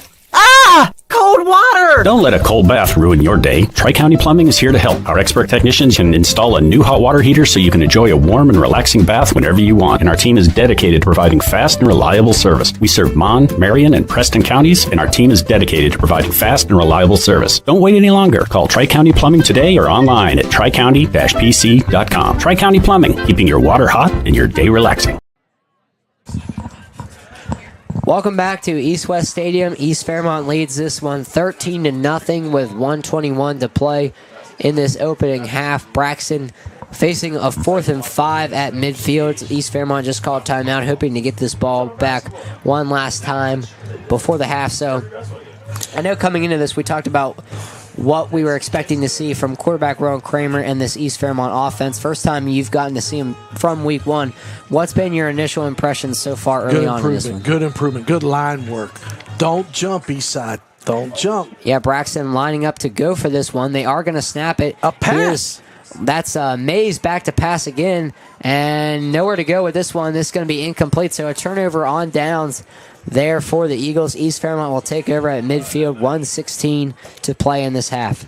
I tell you, this is an offensive coordinator's dream. I spent many years with my dear friend, the late Coach Gary White, and he would really be looking over about right now 1:16, saying, let's get one more before we go in, especially because East Fairmont can get the ball back at the start of the second half. Right, a great point. We've seen explosiveness from this East Fairmont passing attack tonight. Rowan Kramer with 2 touchdown passes thus far, a 57-yarder on the Bees' first play from scrimmage to Gavin Murphy, and then on their last possession, a 32-yard touchdown pass to Connor Wilson. And we'll see if East Fairmont can add any more points to their lead. Again, the Bees leading this one 13-0, 1:16 to play until the half. One timeout to work with for Rowan Kramer and this offense, as East Fairmont trots in an offensive lineman late here, and now we have a stoppage from the officials. So no time came off the clock, although the 25-second clock did run out. So I don't know if they started the play. I think that's the confusion that's going on right now. Is Larry out there? No, Larry's not out there. That's not good. Yeah. So now they are going to throw it. Delay a game. Delay a game against the Bees. I mean, it's got to be a delay game. We ran the center on 20. There is going to be a delay game here, so that'll back East Fairmont up to its own side of the 50. Now at the 45-yard line with the 1st and 15. Interesting to see, man. I'd like to see East Fairmont like in a no-huddle, good down the field. It'd be real exciting to watch. But we'll see. They've got one timeout, though. So Kramer in the gun, trips to his right. He's going to roll out under pressure early, gets out of it. Now looking to take off, nothing doing there. He is going to get positive yards out of that after that play really broke down from the start. No huddle. Here we go. Yeah, so East Fairmont will go with the no huddle here. 34 is going to get a penalty. And Elijah Moore, speaking with the official for Braxton, barely got back on sides. Kramer rolling out to his right. He's going to, his pass is going to be dropped, I believe, on the far sideline. Good, nice route, running about an 8-yard out. Just started looking down the field before he caught the ball. Sets it up 3rd down. Yeah, so Braxton caught off guard by that East Fairmont no huddle. A great chance there to get a completion, get some yardage, and get out of bounds, most likely, on that play. But with the drop pass instead, East Fairmont will now be facing a 3rd and 12 from its own 48-yard line. Kramer with trips to his right again. Connor Wilson, the line receiver, here on the left side. And Kramer's looking towards his right. He's got a man out there, has to come back for it. That's Van Gilder. He does secure the catch on the far sideline, but he's about 2 yards short of that 1st down, so East Fairmont probably going to go for it here. Yeah, definitely got to go for it. If they could get the 1st down, that's a stop, to remove the chains. And they're obviously in their no huddle hurry, so let's see how they go. Let's see how they do it. 4th and 2? Yeah, so 4th and 2. Kramer with trips to his left this time. That being the wide side of the field. And he's going to look to that side. Nothing there initially. Now a miscommunication there. Van Gilder cut outside. Kramer threw the ball inside. So this is going to be a turnover on downs. Braxton's going to have 35 seconds to work with in this opening half. Yeah, not a good series for East Fairmont. Obviously, Coach Eckles wanted to see that to drive down the field to try to get a score before half, which would have been nice, but kind of flat on that series. No other way to put it. Yeah, certainly would have been nice to see East Fairmont in that no-huddle situation, as you talked about what they were able to sustain, how quickly they get up to the line, get everyone organized, but never really got into any sort of a rhythm on that series offensively. And now we'll see if Braxton opts to take this into the half at 13-0, or maybe they go to the air for just the second time by design. Obviously, 2 pass attempts so far, one of them being a fake punt. I wouldn't put it in the air if I'm Braxton. Reverse. Tried this same play earlier. Lost yards. And East Fairmont again right on that one. I believe that was Adrian Fleming on the tackle for loss. I don't know why they stopped the clock. Yeah, they're winding it. Clock shouldn't have stopped.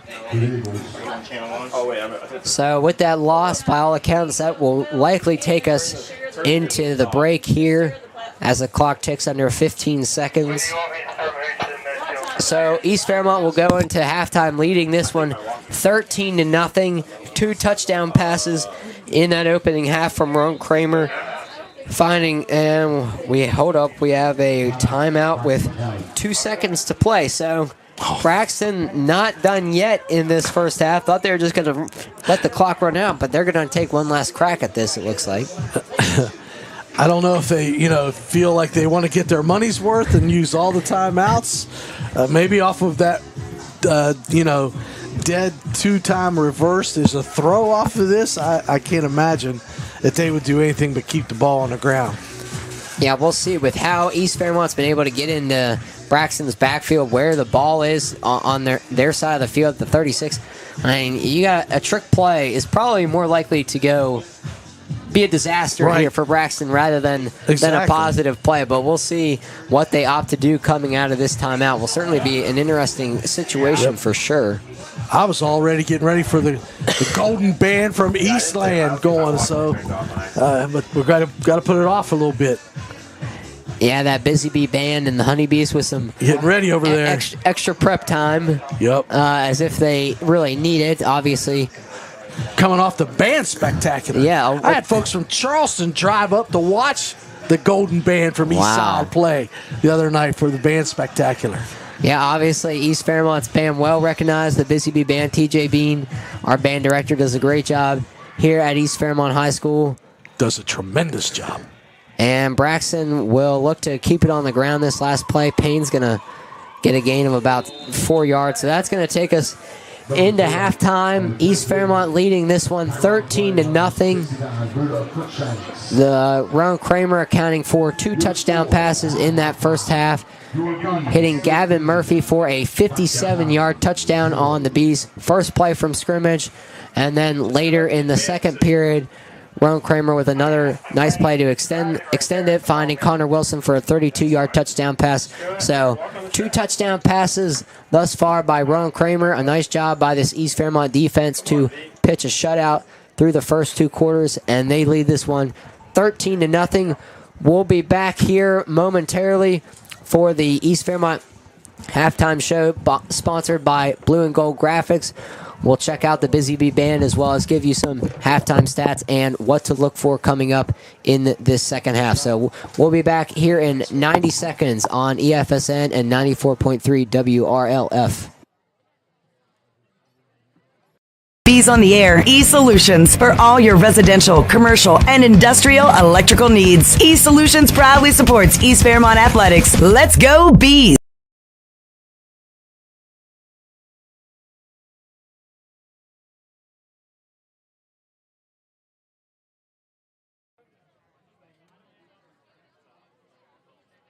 The kids showered and off to school, husband's off to work, time for a nice hot bath. Ah! Cold water! Don't let a cold bath ruin your day. Tri-County Plumbing is here to help. Our expert technicians can install a new hot water heater so you can enjoy a warm and relaxing bath whenever you want. And our team is dedicated to providing fast and reliable service. We serve Mon, Marion, and Preston counties, and our team is dedicated to providing fast and reliable service. Don't wait any longer. Call Tri-County Plumbing today or online at tricounty-pc.com. Tri-County Plumbing, keeping your water hot and your day relaxing.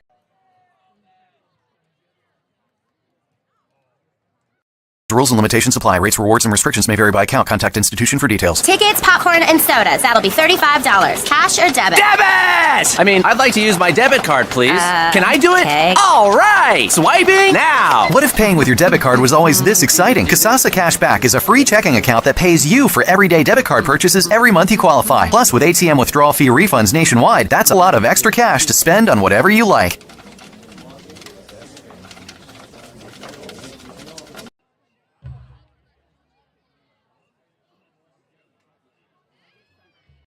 Contracting. North Central West Virginia's general contractor, focused on the areas of additions, finished carpentry, electrical, kitchen and bath, decks, garages, and more, serving Marion and the surrounding counties. To schedule an estimate, call Ron at 304-534-2473.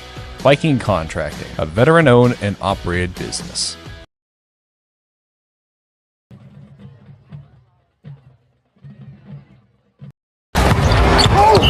Whether you're an on-field or backyard athlete, you know injuries can happen. And when they do, there's Elevate Physical Therapy in Whitehall. We specialize in sports medicine, orthopedics, post-surgical, and other forms of therapy. We help our patients reach their peak of health, wellness, and recovery. Patients are evaluated and treated by only licensed physical therapists. We're right next to Middletown Homes in Whitehall. Visit us at elevateptwv.com or call us at 304-534-8122. Elevate Physical Therapy.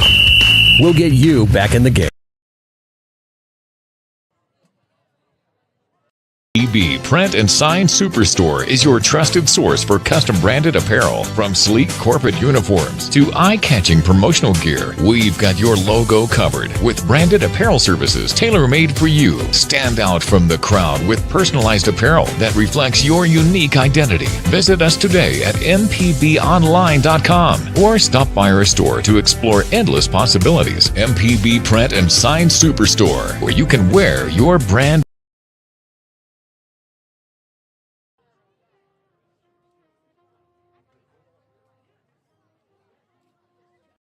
Marion County, you don't need to travel far for quality primary care. WVU Medicine's West Fairmont and Fairmont Gateway locations provide excellent routine services for people of all ages. Improve your well-being by visiting the expert team at a WVU Medicine primary care office in your neighborhood. Visit wvumedicine.org/Fairmont Primary Care to learn more about WVU Medicine Primary Care in Fairmont.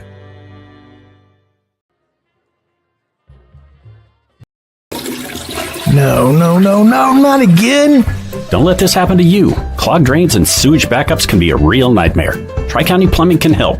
Our expert technicians use state-of-the-art equipment to snake your pipes, prevent clogs, sewage backups, and embarrassing moments. Don't wait until it's too late. Call Tri-County Plumbing today to schedule your drain maintenance and keep your pipes flowing freely. Tri-County Plumbing, keeping your pipes clear and your sanity intact.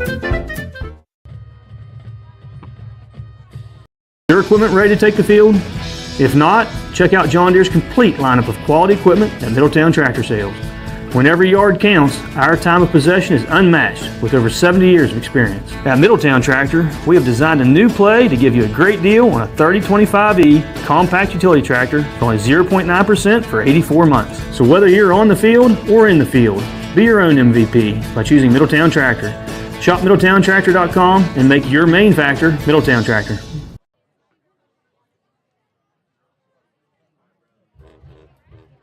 Well, we've been off the air. All right, welcome back here at East West Stadium. Thank you for joining us on the Blue and Gold Graphics halftime show. Blue and Gold Graphics in Morgantown is your one stop for all of your local high school and middle school needs, from shirts to jackets to blankets to hats and more. Blue and Gold Graphics has you covered. So, halftime here at East West Stadium. East Fairmont taking on Braxton County. The Bees lead this one 13-0. 2 Rowan Kramer touchdown passes accounting for the scoring for East Fairmont. The initial pass was a 57-yard touchdown strike from Kramer to the Bees' Gavin Murphy on East Fairmont's first play from scrimmage. Then in the second period, Kramer finding Connor Wilson for a 32-yard touchdown pass for the Bees. Halftime stats for you tonight. East Fairmont outgaining Braxton at the half, 182-47 on the total yards. 135 pass yards for East Fairmont as Kramer and company have been busy through the air. Braxton, no pass yards yet, just 2 pass attempts in that first half. Ground game, 47 rush yards both ways tonight, so even there. East Fairmont with 7 penalties for 60 yards as penalties continue to be an issue so far this season for the Bees. Braxton with 3 penalties for 20 yards. 6-3, East Fairmont leads first downs, including 2 for 5 on third down, 1 for 3 on fourth down. Braxton, meanwhile, 2 for 6 on third down tonight and 0 for 2 on fourth down. Turnovers, lone turnover in that first half was an interception by East Fairmont's Hayden Biggie on a Braxton County fake punt. Some individual stats for you for East Fairmont. Kramer leading the way, obviously, through the air. 6 of 10 passing thus far for 135 yards and 2 touchdowns. On the ground, Adrian Fleming leading the Bees, 7 carries for 36 yards at the break. Mason Blauvelt with 1 carry for 9 yards, and Hayden Biggie 2 yards on 1 attempt. Through the air, on the receiving end, Connor Wilson leading the Bees thus far with 2 catches for 50 yards, including the aforementioned 32-yard touchdown reception in the second quarter. Cole Van Gelder with 2 catches as well for 18 yards. Gavin Murphy, 1 catch for 57 yards, and that touchdown pass on the Bees' first play from scrimmage. And Chase Hudson with 1 reception for 10 yards for East Fairmont. For Braxton County, Landon Mays, the freshman, the lone Braxton County Eagle, to attempt a pass tonight. He's 0 for 2 with that interception, as we mentioned. Logan Payne leading Braxton on the ground. We've seen him involved in the Eagles Wildcat formation, direct snaps. He has 10 carries for 38 yards thus far. Elijah Moore with 4 carries for 14 yards. Owen Lowther seeing his first action this season. He has 3 carries for 6 yards. And Foster with 3 carries for 1 yard as well. Braxton County, nothing on the receiving end. Defensively, we'll start with East Fairmont. Jackson Heskett, the freshman, with 4 tackles so far to lead the Bees at the half, including a tackle for loss. So right on cue for Jackson Heskett after Coach Shane Eckle highlighted his contributions last week against Bridgeport on the East Fairmont Coaches Show last night. Camden Bonner and Adrian Fleming with 3 tackles apiece. Both also have a tackle for loss. Anthony Corwin with 2 stops for the Bees. Ron Kramer, Buda Crookshanks, and Cole Van Gilder also with 2 tackles. And we mentioned Hayden Biggie with that interception on the fake punt attempt by Braxton County. Meanwhile, for Braxton, Jackson Lewis leading the way defensively, 7 tackles tonight, including a sack and 2 tackles for loss. So he's been busy. Otherwise, Fleming and Markham with 2 tackles apiece. Markham also has a pass breakup.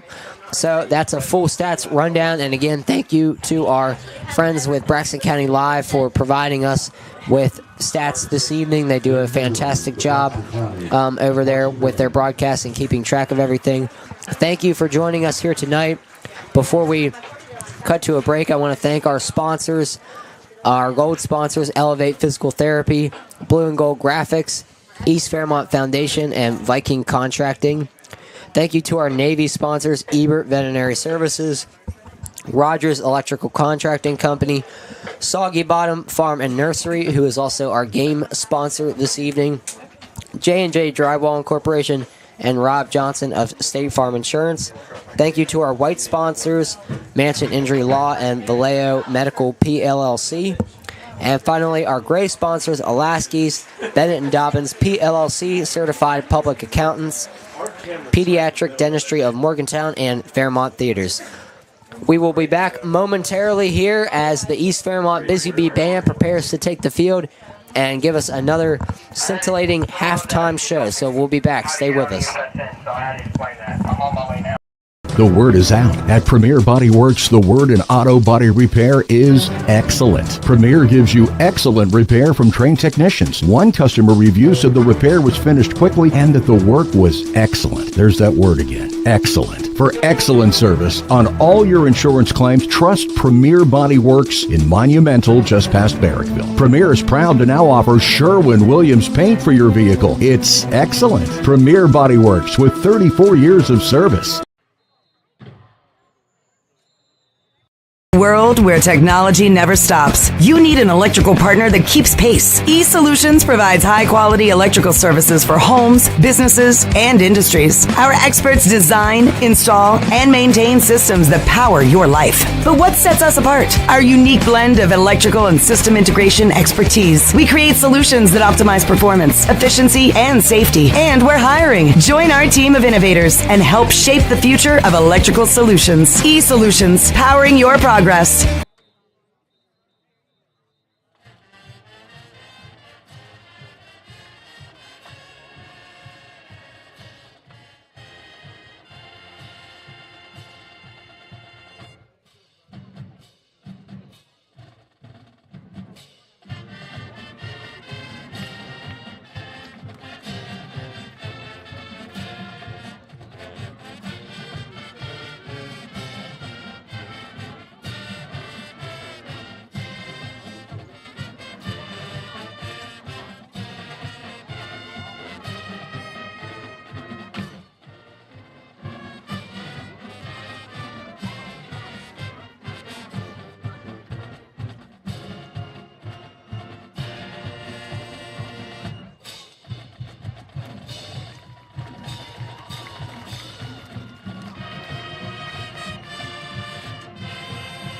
future performances information, visit the Bisbee Band and Honeybees on the web at www.bisbeeband.com. The Bisbee Band and Honeybees would like to extend a special thank you to the City of Pleasant Valley and the Marion County Commission for their tremendous support. Thank you. Ladies and gentlemen, get out your 50-50 tickets. Yellow ticket. Winning number 971934. 971934. You'll take home $195. The word is out. At Premier Body Works, the word in auto body repair is excellent. Premier gives you excellent repair from trained technicians. One customer review said the repair was finished quickly and that the work was excellent. There's that word again. Excellent. For excellent service on all your insurance claims, trust Premier Body Works in Monumental, just past Barrackville. Premier is proud to now offer Sherwin-Williams paint for your vehicle. It's excellent. Premier Body Works with 34 years of service. Welcome back here at East West Stadium. A very nice performance, as always, by the Busy Bee Band and Honeybees. So TJ Bean and the East Fairmont Band continuing a wonderful tradition here with their halftime show performances. Welcome back to the halftime show sponsored by Blue and Gold Graphics here on EFSN and 94.3 WRLF. Blue and Gold Graphics in Morgantown is your one stop for all of your local high school and middle school needs, from shirts to jackets to blankets to hats and more. Blue and Gold Graphics has you covered. So we will prepare for the second half kickoff. East Fairmont will be receiving the ball to start this second half. Andy, so while we have a couple moments here before the second half kicks off, what were your initial impressions from that first half? East Fairmont leading this one 13-0 for those of you just joining us. Well, I think early on we had the discussion about how they were going to bounce back off of Bridgeport. How well will that offense and defensive line react? And I would have to say that Coach Eckle is relatively pleased with that. Overall, his quarterback has had time. They've had long runs off tackle inside, pretty much as they wanted to do. So it doesn't, it looks like they put the Bridgeport loss on the shelf and moved on. And that's a good thing as they progress on down through the season. Braxton County, on the other hand, I don't understand. I'd be anxious to see their second half. Was it just run the first half and maybe start to throw a little bit? I think they threw maybe 2 times the first half if it's clock control. I don't know. They're very limited on their offense. Offs, kind of like a sprint right, sprint left, but they seem to be very, very basic and try to rely upon their defense. Now, with that said, I'm sure Coach Eccles is just a little perturbed, over the fact that he's only have 13 on the scoreboard. I'm sure, especially right there close, he had about minute 40 left in the half. First down to go. They were about on the 40 or so. Could not get a drive whatsoever put together, and they flattened it out because obviously you'd like to see 20-0 getting the ball at half. So we looked for those things that Eastside could really grow from, and it looks like that they are responding as far as the front is concerned on both sides. Yeah, certainly East Fairmont really has controlled this game for the most part. Obviously, that starts up front, as you mentioned, but only a 13-0 score, as you said, considering just how much East Fairmont has controlled this game. Again, outgaining Braxton 182 yards to 47 yards at halftime.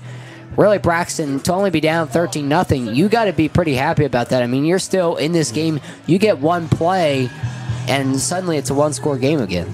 And I think that's what Coach Eccles is ready to see, if he can come out, at halftime and put a good drive together, punch it in, send it to 20-0, and really, get maybe Braxton back on their heels.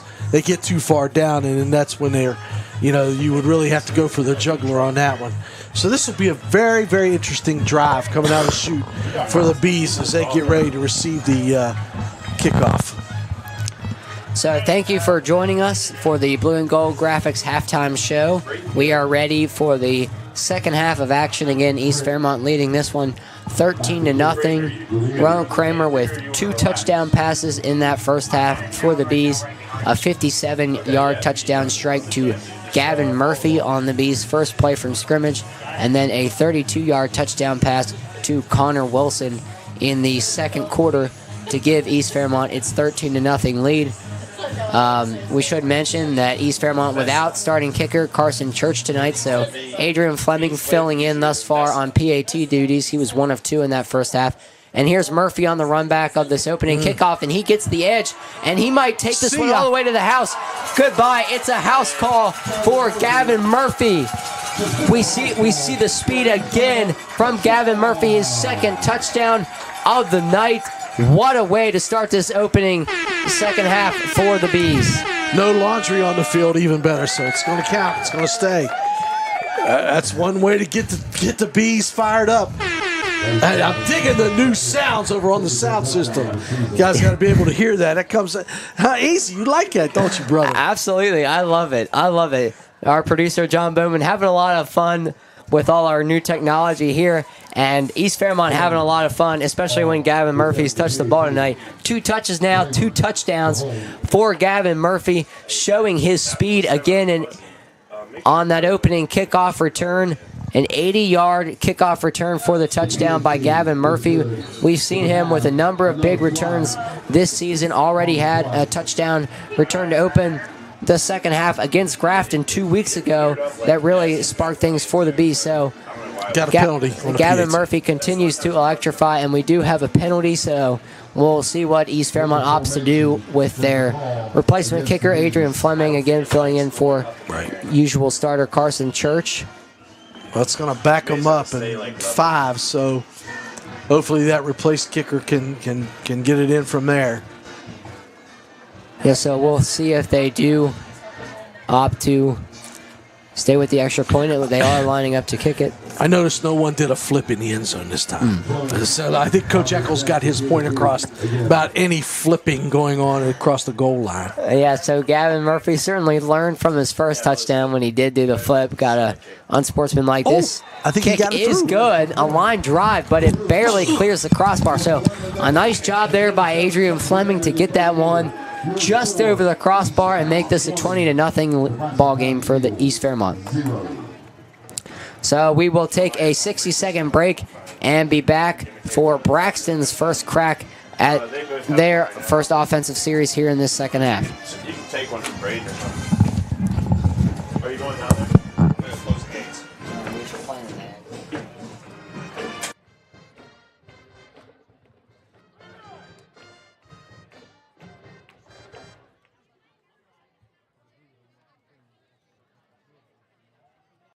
Gold Graphics in Morgantown, West Virginia is your one stop for all of your local high school and middle school needs. From shirts and jackets to hats and blankets and so much more, Blue and Gold Graphics has you covered.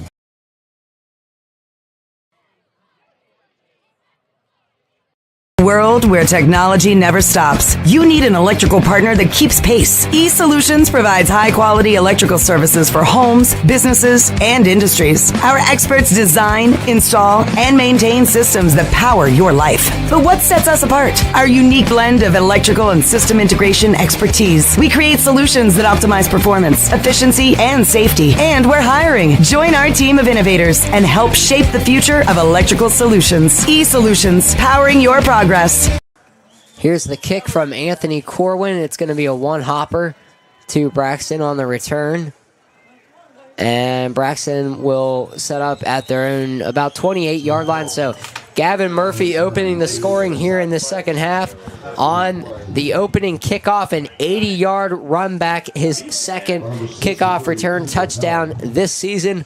Also his second touchdown in this game after he caught a 57-yard touchdown pass from Ron Kramer on the Bees' first play from scrimmage in the first half. So Gavin Murphy certainly knows how to make an introduction in the half. A 57-yard touchdown to open the first half for East Fairmont, and now an 80-yard run back on the kickoff. Well, I remember him from game 1 that he had a lot of early impact. And we kind of initiated and thought that maybe that they should get the ball to him a little more often in their offensive sets. Of course, when you run a kickoff back, you don't have to worry about your offensive sets, obviously. Yeah, there's one way to take care of that. Just don't even bring the offense out there. So here's Braxton. There's Payne on the carry. He's going to be dumped behind the line. I believe that's Buddha Crookshanks on the tackle for loss there for the Bees. Loss of about 5 on that first down play for the Eagles. East Fairmont's kind of watching that formation and kind of leaning, bringing their guys to the strength side.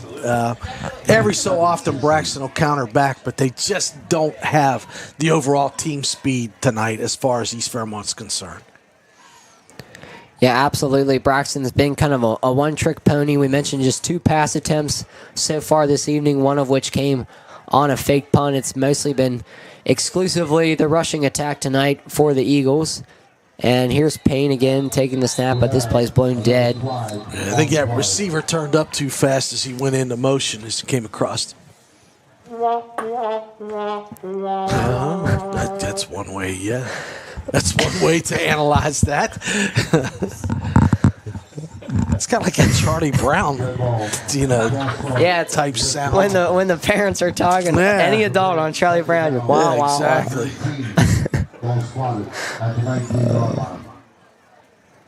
So Braxton will now have a 2nd and 19. Obviously, not the way you want to start this half. If you're the Eagles, you give up the opening run back by Gavin Murphy to make this a 20-0 ball game. Then your first series, you get a 5-yard loss on first down. Now a penalty. You got a 2nd and 19 facing a 20-0 deficit with 10:30 to play in this third quarter. Same formations. Braxton actually is an unbalanced line towards us, 4 towards us with the center, so we got a timeout on the field. Yeah, so Braxton will take a moment to talk things over. We'll take a 30-second break and be back. Sports medicine experts at WVU Medicine treat athletes of all ages and skill levels, including the Mountaineers. So whether you suit up for WVU or play for fun, don't let an injury keep you on the bench. The best athletes around the state depend on world-class care from the same WVU Medicine orthopedics providers that help you with sprains, broken bones, or anything that life throws at you. It is a great day to be a Mountaineer with WVU Medicine. Call 855-WVU-CARE. Don't worry, Bradley. I'll run another one. Wonder how things just happen? Like in this town, if you say tires, you think Gwin. Well, it just doesn't happen. Fairmont thinks Gwin Tire Service because for 85 years, Gwin Tire has been the fair, honest dealer when it comes to tires. Find out why Fairmont doesn't think tires without thinking Gwin Tire Service. See Gwin's for brakes, shocks, state inspections, and more. 2 locations serving you better. Fairmont Avenue and a brand new Whitehall location in the back of Middletown Commons. Welcome back to East West Stadium. East Fairmont leading this 20-0. Braxton with a 2nd and 19 from their own 19-yard line. And the Eagles will be looking for the edge. Won't get it. Gain of about 2 on that play. Not sure who was on that stop for the Bees. On the carry. Boom. So Tristan Boone on the tackle for East Fairmont. And Braxton will now have a 3rd and long, so we'll see. Might get a rare pass attempt on this play from the Eagles tonight. Spotted at the 26-yard line.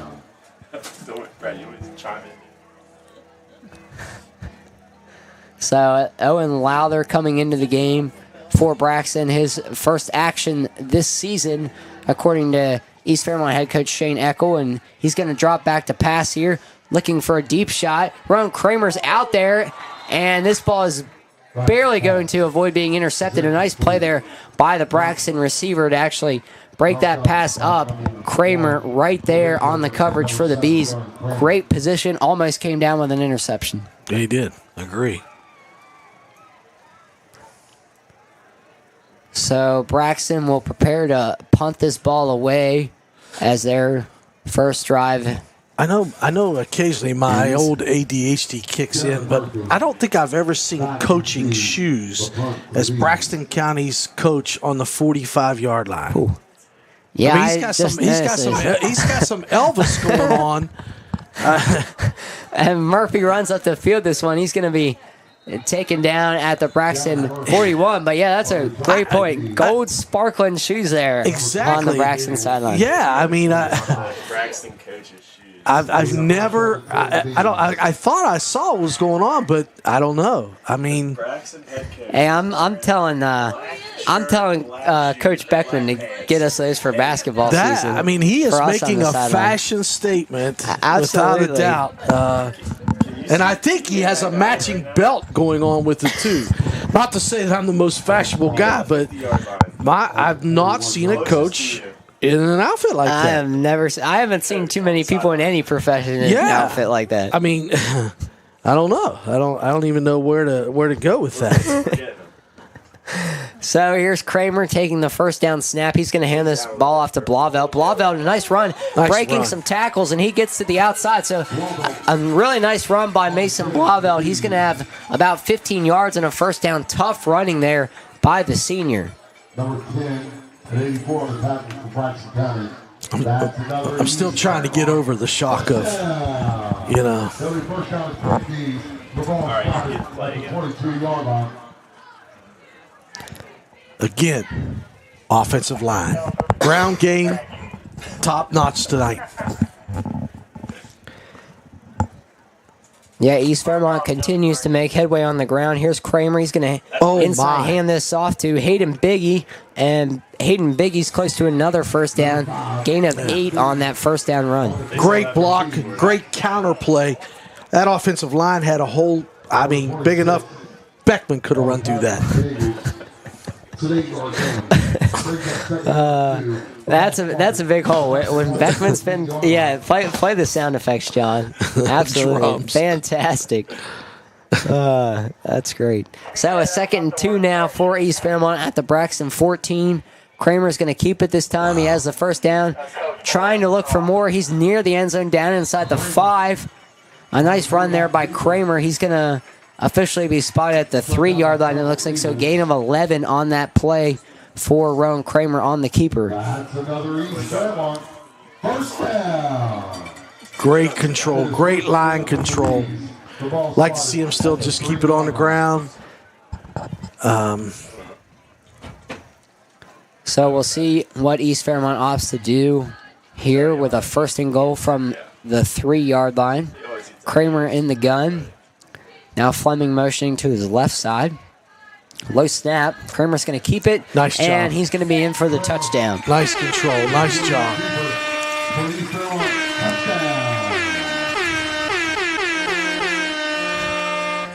So Rowan Kramer with the touchdown run.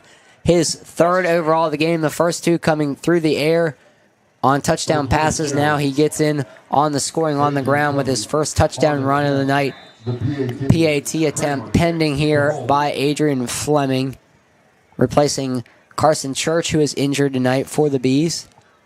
And Fleming's kick is up, and it's through. So 3 for 4 thus far tonight on PATs for Adrian Fleming. A nice job by him filling in, and East Fairmont leads this one now 27-0 with 7:43 to play in this 3rd quarter.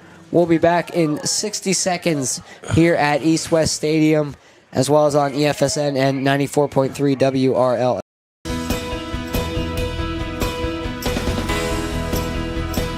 The Bailey Agency has sponsored East Fairmont Athletics for over 50 years. Just another reason why your neighbors are insured with us.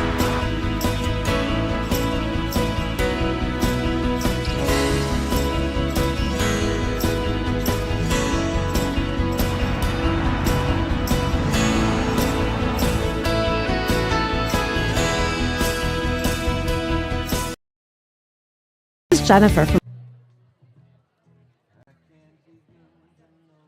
Jennifer from Triple S Harley Davidson, West Virginia's premier Harley Davidson dealership, offering a full line of Harley Davidson motorcycles, all the accessories needed to customize your ride, and a huge selection of apparel and collectibles. But we are more than just a dealership. We have events going on all year. From chili cook-offs to concerts, demo days to bike nights, there's something for everyone. Visit our website at tripleshd.com for inventory and event information. Then come ride with us at Triple S, exit 155 off I-79 in Morgantown. And here's the kick by Anthony Corwin. Braxton's going to field this at its own 10-yard line. East Fairmont, fresh off a touchdown run from Rowan Kramer, now leading this one 27-0 here in the third quarter. Good kick coverage by East Fairmont. And I'm joined here by Andy Neptune on the call with the color commentary. Still baffled by that fashion choice from the Braxton County coaching staff. I mean, those gold shoes, once you notice them, it is hard to get your eyes off of them. It's like Freddie Mercury's back from Queen out, on the sideline. I'm like, what is going on here? Wow. It's original. It's a first for me. I know it might be old school, but I've been around football for a long time, and I've never seen a coach. I'm telling East Fairmont's coaching staff to step up their shoe game next week.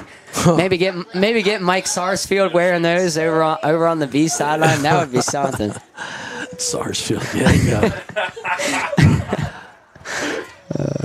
So Braxton will have it 1st and 10 at their own 25.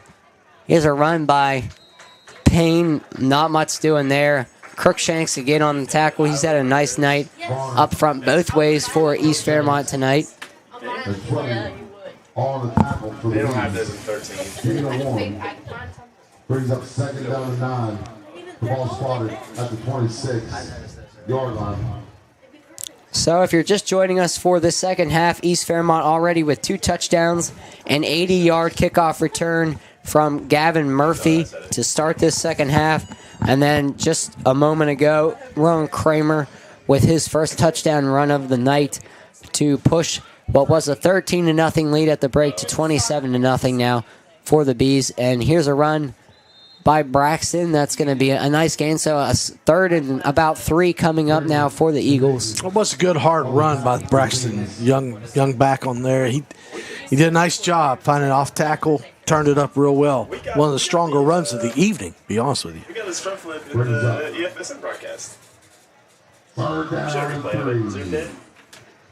So a 3rd and 3 now for the Eagles from its own 32-yard line. And they're in the gun. 2 backs stationed to the left and right of Payne. He's going to give this one off, and it's going to be short of the stick. So a 4th and 1 coming up for Braxton. A nice job by that East Fairmont defensive front. Critical spot here. And I think Braxton is going for it. 4th and 1 in their territory. This is on 34-yard line. Wow. Okay. So Patrick McPherson leading the way on that stop for the Bees. And we have a 4th and 1 here. Braxton from their own 34-yard line opting to go for this one. They're going to give it off, and they're going to have the first down. So a gutsy call there, but 27-0 with now just 5.5 minutes to play in this third quarter. Obviously, you gotta get something going here if you're Braxton. Punting the ball, not really going to do you any good in that situation.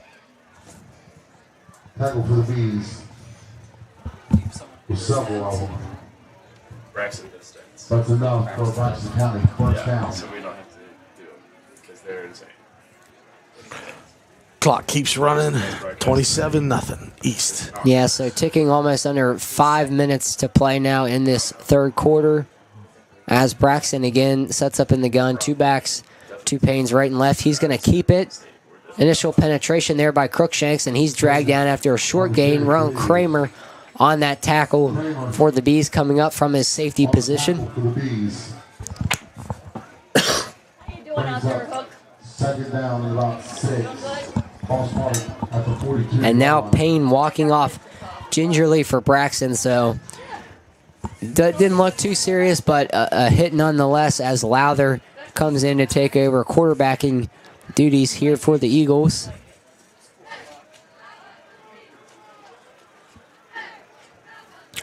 And Braxton with a 2nd and 6 from their own 42-yard line. Again, trailing 27-0 here. Looking for their first points of the season still. And here's a handoff, a nice run up the middle. That's going to be another first down on that play.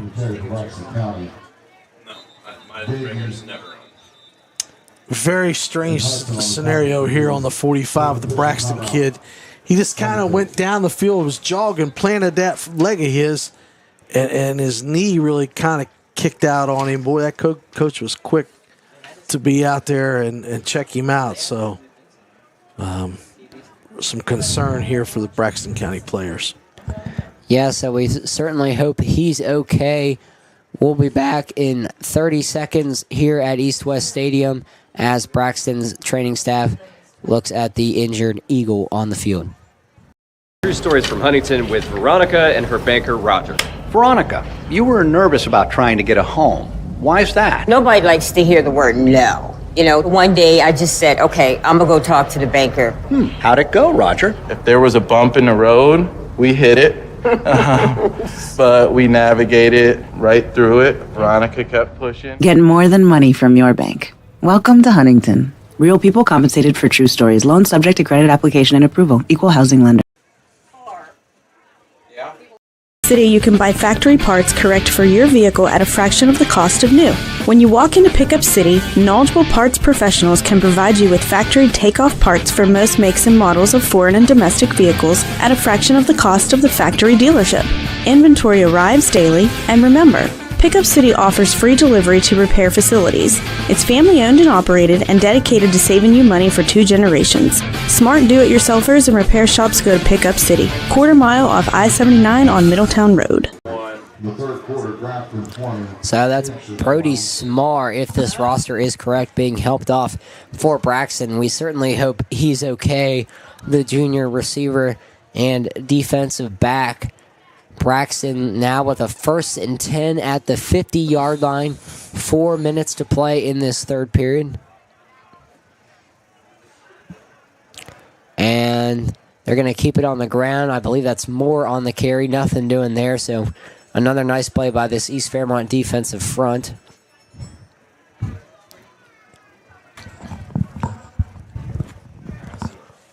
Later, Big Dog. McLean on the tackle for the Bees. River McLean on that stop for East Fairmont. Braxton will have a 2nd and 10 coming up.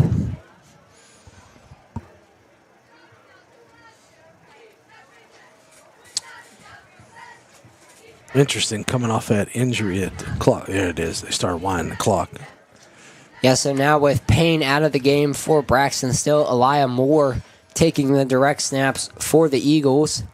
And he's going to keep this one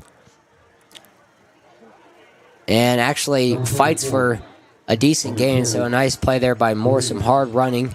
Braxton certainly not going to lay down. That's something Coach Eckle said yesterday on the East Fairmont Coaches Show, sponsored by Elevate Physical Therapy, was that this is a Braxton team. They're going to compete to the end. Obviously, they've had a tough start to the season, scoreless thus far through 3 games, scoreless again here tonight, but they've competed all season. Suffered a tough 3-0 loss to Lewis County, 24-0 loss, I believe, last week to Midland Trail, but they're a proud group. Their numbers are up this year within the program, so obviously Braxton trying to build something gradually throughout the season here. We'll see what they're able to do here in this last quarter and 2 minutes now with 2:10 to play in this third period. East Fairmont leading 27-0.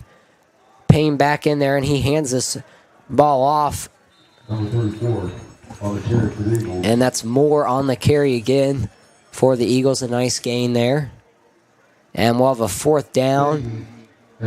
Braxton's offense staying out on the field as they're now at the East Fairmont 43-yard line. At the 43-yard line.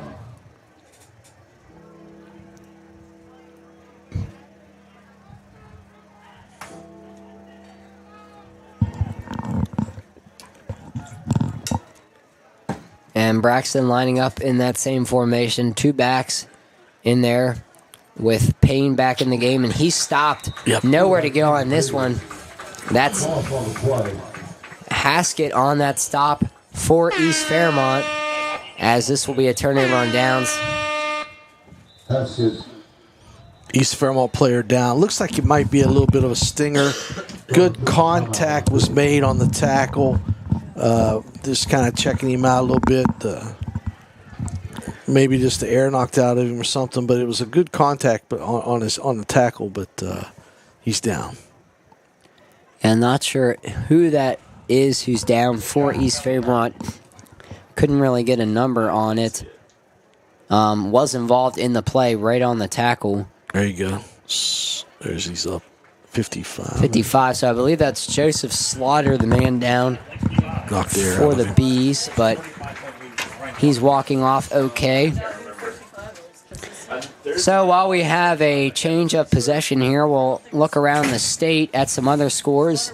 Up in Rachel this evening at halftime, Fairmont Senior leading North Marion 41-12 in a rematch of last year's state title game. Also, throughout the Big Ten, Bridgeport having no trouble again, leading Lindsley 42-0 that game in the third quarter. Roane County, ranked number 1 in Class AA, is taking it to Lewis.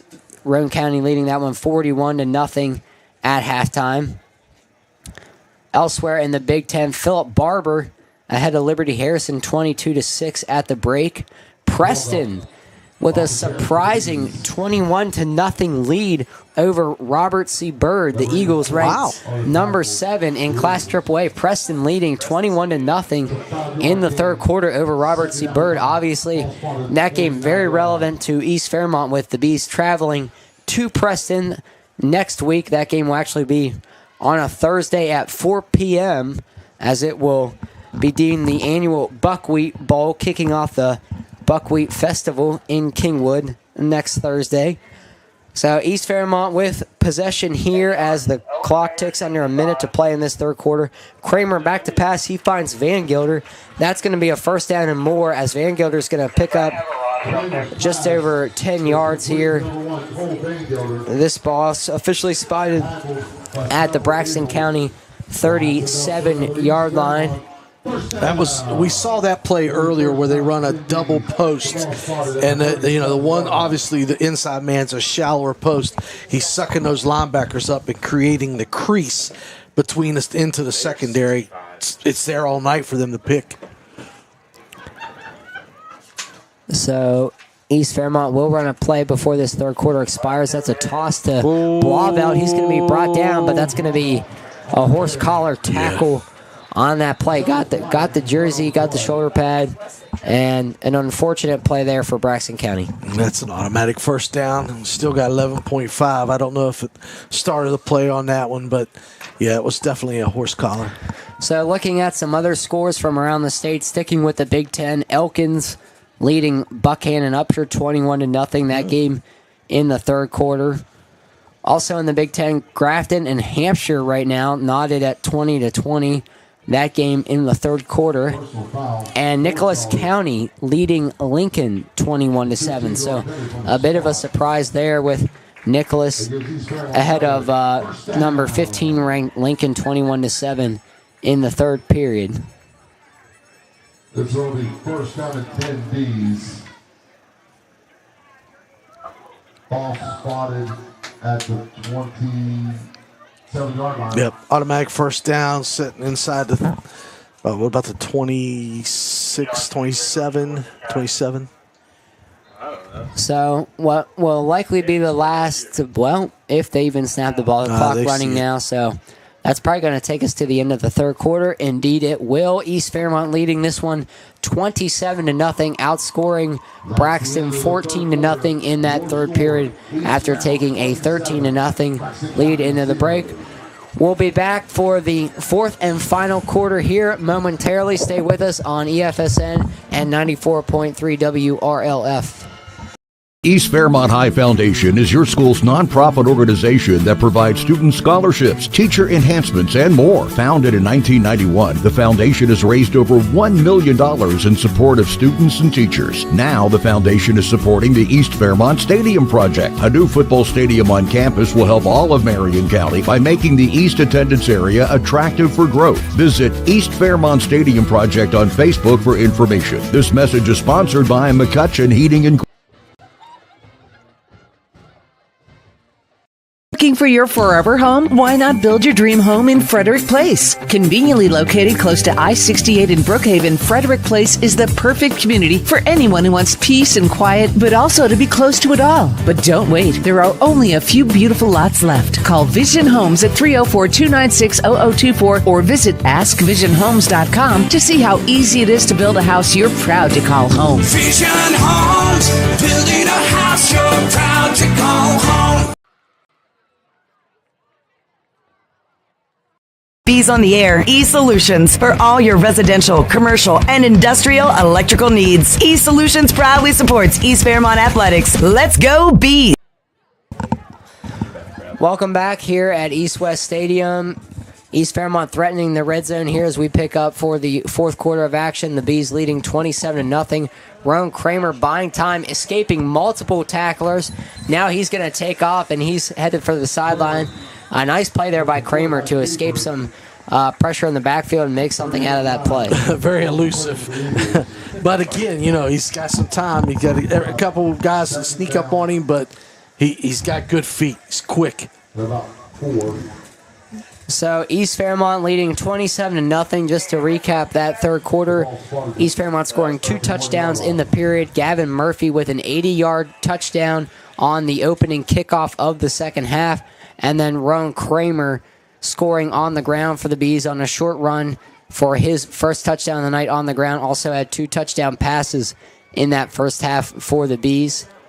And he's going to carry this one, be near a first down. It looks like it is going to be a third and very short for the Bees. Now they are going to give him the first down, so moving the sticks there is Kramer.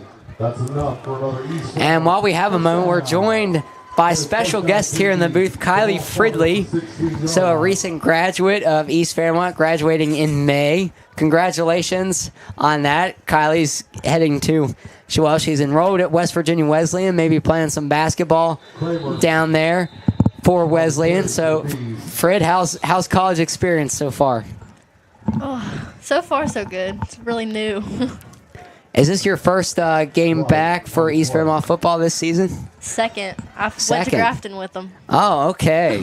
So what do you think so far of the Bees this season? How grateful are you to be able to come back and enjoy these games with some friends still in the student sections and maybe see some old classmates as well? It's always nice to come back and see some familiar faces. Don't got many of them at Wesleyan. So East Fairmont is going to be backed up following a penalty here. They're going to have first and 10 now at the 25-yard line of the Eagles. And Kramer's going to throw this, looking for Van Gelder. Van Gelder spins back to the outside, throws a nice stiff arm, and he's going to be in for the touchdown. A 26-yard pass. Cole Van Gelder catching that on the slant, immediately spun through a really nice stiff arm to get himself even more space, and then it was a foot race to the pylon. Yeah, did a little 7-8-yard button hook, set up well, and then had a tremendous stiff arm, put himself in the end zone, and the Bees are just having their will right now. They're doing what they want, whatever they want to do. So Fleming's point after this is going to be a fake. And Kramer's going to throw it out. I believe that's Chase Hudson. And he does have the 2-point try. So a fake extra point try there. Kramer threw it out. Hudson with the reception for the 2-point conversion. East Fairmont now leading 35-0 with 11 minutes to play in this one. We'll be back in 60 seconds here at East West Stadium.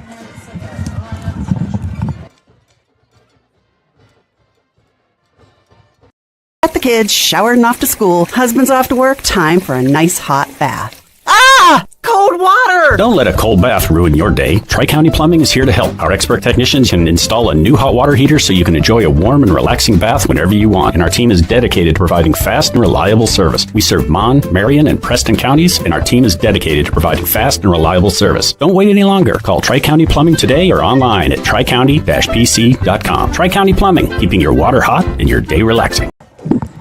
All right, welcome back here at East West Stadium. Cole Van Gelder with that touchdown catch for the Bees from 26 yards out to make this a 35-0 game. Brad Heltzel on the call here along with Andy Neptune. And joined in the booth momentarily, Kylie Fridley, East Fairmont alumnus, back at East West Stadium here tonight. And we were talking briefly before the break there, playing some basketball, Wesleyan, obviously a big part of Coach James Beckman's program here for your 4 years at East Fairmont. What does it mean to get the opportunity to continue your career in college? Oh, it's something I definitely didn't think much about before, but it's nice to Jake Prelak on the tackle for Bees. I was watching. Okay. Something I didn't expect to happen, so it's a pretty cool experience. And for the youngins out there, let Kylie Fridley be a shining example that you can play college basketball on the merits of your defense. Obviously, a great defender here at East Fairmont, so pivotal to what the Lady Bees do out on the court. A very humble kid, one of the most humble kids I've come across. Hard worker, always plays hard. Take us through that experience. What are you going to remember most from your 4 years here playing basketball at East Fairmont? The team chemistry is something I always liked. It seemed like the team always got along really well. We didn't have a lot of problems. And I'll have those friendships for the rest of my life. So. I thought you were going to say Fall League. Fall League? Yeah, I thought that was going to be the best memory. I was never at Fall League.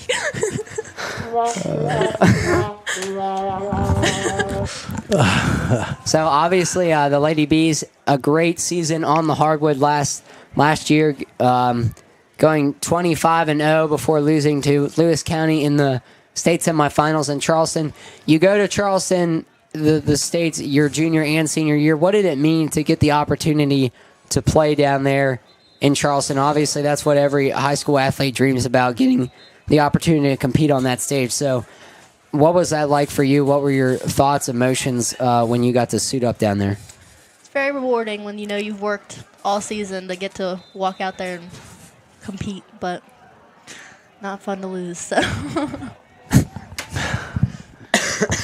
so is it a large transition going from high school to college? I mean, are you in conditioning time, or what's going on in Westland basketball? Yeah, it's a little different. It's just there's a lot more rules to it. We are in conditioning and stuff, but it's not necessarily more than I expected, but I do like it. Yeah, I had a niece that went to Westland. It wasn't Eastside, Lauren Antelock.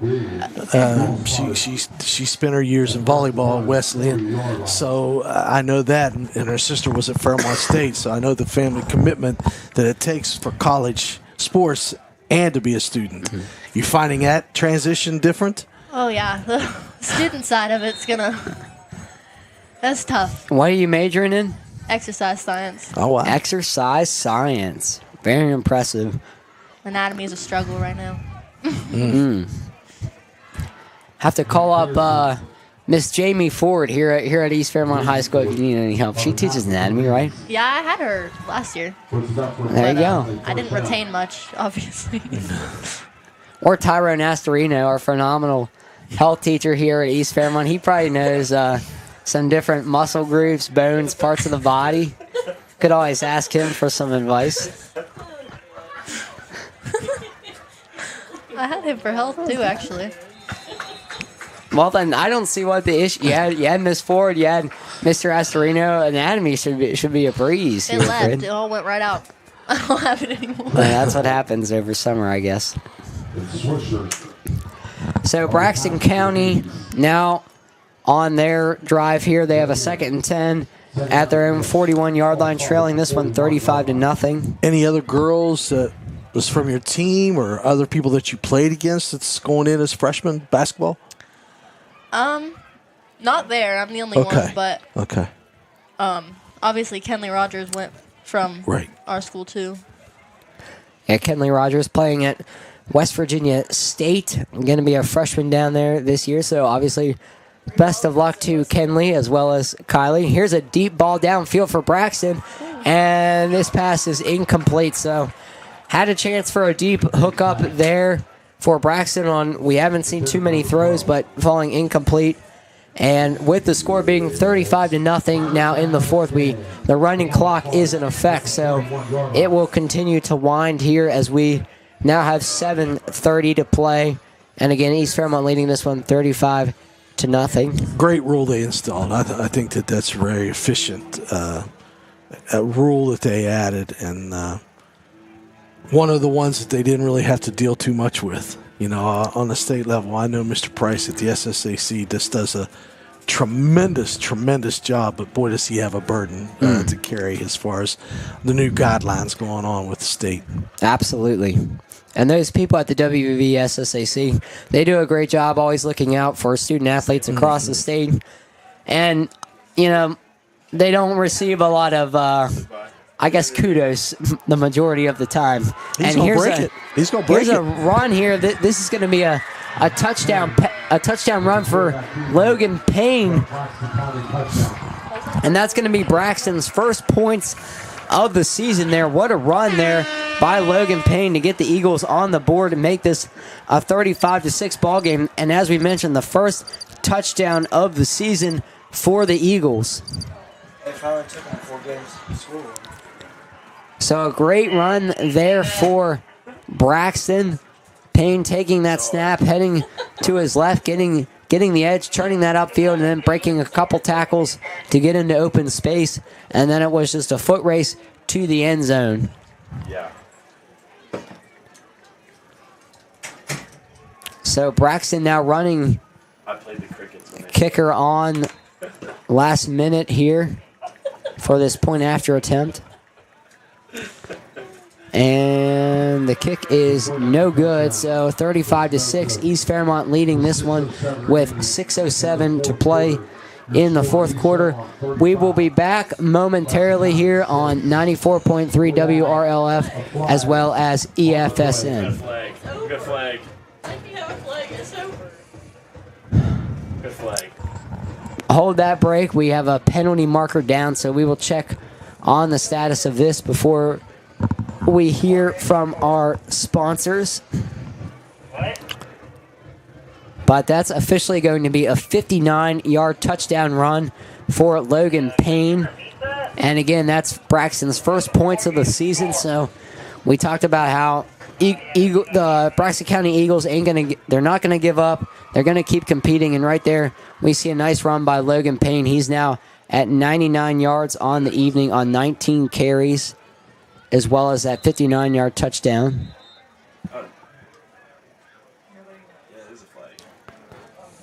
And still checking the status of this marker. Double fist on the head? Looks like too many men on the field for East Fairmont. That will, of course, be declined, and now... Well, no, because they missed the PAT, so they can kick it again. Yeah, good point there. So the PAT was missed, so presumably they would have the option for a retry. And the officials all kind of standing around as now they're going to talk to Braxton's coaches and make them aware of the situation. Doesn't seem like anyone really knows what's going on. Braxton lined up to kick this one deep. East Fairmont lined up to receive, but presumably we could get a second try at this point after attempt. I don't know what their signal this is. That was the signal. What the heck is that? I don't know. Couldn't tell you.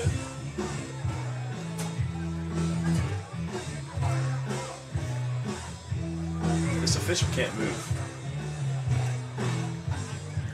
So now they're pointing towards Braxton County.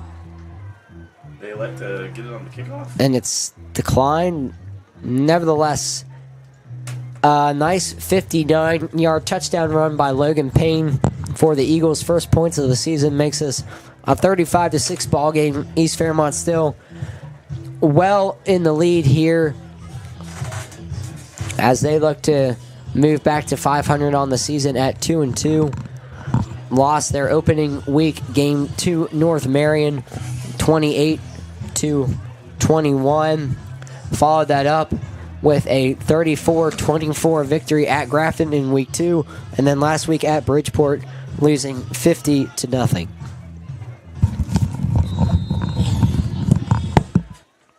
Watch the kick here. Short kick. Bobbled by East. Trying to work around the edge. And Mason Blauvelt picking that ball up for East Fairmont.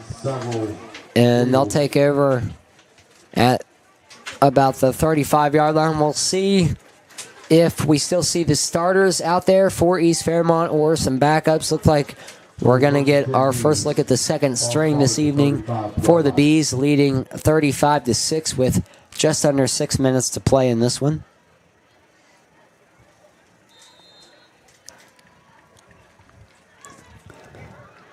So some new faces in there for East Fairmont with this lead well in hand. That's going to be a handoff to Caden Barr, the sophomore. And a nice run there by Caden Barr. He's going to pick up about 5 yards. Barr on the carry for the Bees.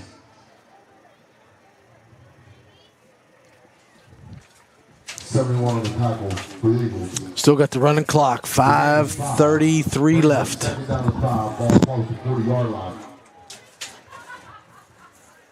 the running clock stop now that you're under 35? So here's the handoff again to Barr. He's going to That's a good question. gain I'm about not a yard. sure. Yeah, so not sure if the running clock is still in effect or not, with that 35-point margin being the threshold for whether the running clock goes into effect. But Braxton now trimming that to 35-6. We'll see if the running clock continues for these last 5 minutes. Of course, the clock's still running now with East Fairmont keeping it on the ground. And here's a pass over the middle. That ball popped up, nearly intercepted by Braxton County. And the clock does stop. Yep, so it does stop. Looks like it will be... Well, now the officials are saying to run the clock, so never mind. Running clock still in effect here at East West Stadium. And East Fairmont has a 4th and 4. They're keeping the offense out there. Who is this in at quarterback? I have no idea. His jersey's all fucked up. And Barr is going to get this carry on 4th down, trying to get the edge, and he's going to have it in a 1st down. A nice run there by Caden Barr, showing that speed to get to the edge and pick up that first for East Fairmont. That's enough for East Fairmont. First down. This quarterback jersey's all bunched up. Every first down to the Bees. Ball spotted at the 46-yard line. So the starters here for East Fairmont, looks like their night is done with the Bees leading 35-6. Rowan Kramer is going to finish this one, 8 of 12 passing for 173 yards and 3 touchdowns. Kramer also with 7 carries for 25 yards, on the ground and a touchdown. Adrian Fleming, the leading rusher tonight for the Bees, with 7 carries for 36 yards. Mason Blauvelt, the senior, 3 carries for 33 yards. Receiving-wise, Cole Van Gelder with 4 catches tonight for 56 yards and a touchdown, that one being a 26-yard strike. Connor Wilson with 2 catches for 50 yards, including a 32-yard touchdown in the second quarter. And Gavin Murphy, 1 catch for 57 yards and a touchdown, that one being on the first play from scrimmage. Murphy also with an 80-yard kickoff return touchdown tonight. And Chase Hudson, the final receiver so far for the Bees, with 1 catch for 10 yards. And Barr's going to carry this one again. A nice run there by Barr. Finishes it off well, too, throwing his shoulder, bouncing off of a Braxton County tackler. Nice job. Nice run. That's enough for another East Fairmont. First down. Good to see late in the game. Still got a good push. Still a lot of fire coming from the Bees. Yeah, so Barr and this East Fairmont offensive line, a lot of second stringers in there making the most of their opportunity as they have a good drive going here inside the Braxton 40-yard line at the Eagles 38 as we tick under 2.5 minutes to play in this one.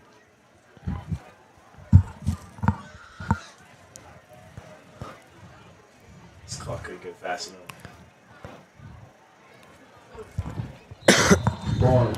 And Barr going to be thrown down on this one. So while we have a moment here as the clock ticks under 2 minutes, I want to recognize our sponsors here with East Fairmont Athletics. Thank you to our gold sponsors, Elevate Physical Therapy, Blue and Gold Graphics, the East Fairmont Foundation, and Viking Contracting. Thank you to our Navy sponsors, Ebert Veterinary Services, Rogers Electrical Contracting Company, Soggy Bottom Farm and Nursery, who is also our game sponsor located in Elkins, so stop by there if you get a chance. J&J Drywall Incorporation and Rob Johnson of State Farm Insurance, also Navy sponsors. Our white sponsors, Mansion Injury Law and Vallejo Medical PLLC. And finally, our gray sponsors, Alaskis, Bennett and Dobbins PLLC, Certified Public Accountants, Pediatric Dentistry of Morgantown, and Fairmont Theaters. False start, Bradley. So a false start penalty there will back this one up a bit. East Fairmont leading this one 35-6. Now just over a minute to play as the clock continues to run here in this fourth quarter. And I believe Champ concludes the session. So East Fairmont going to move to 2-2 with the victory tonight. Here's a run by number 22. 32, I think.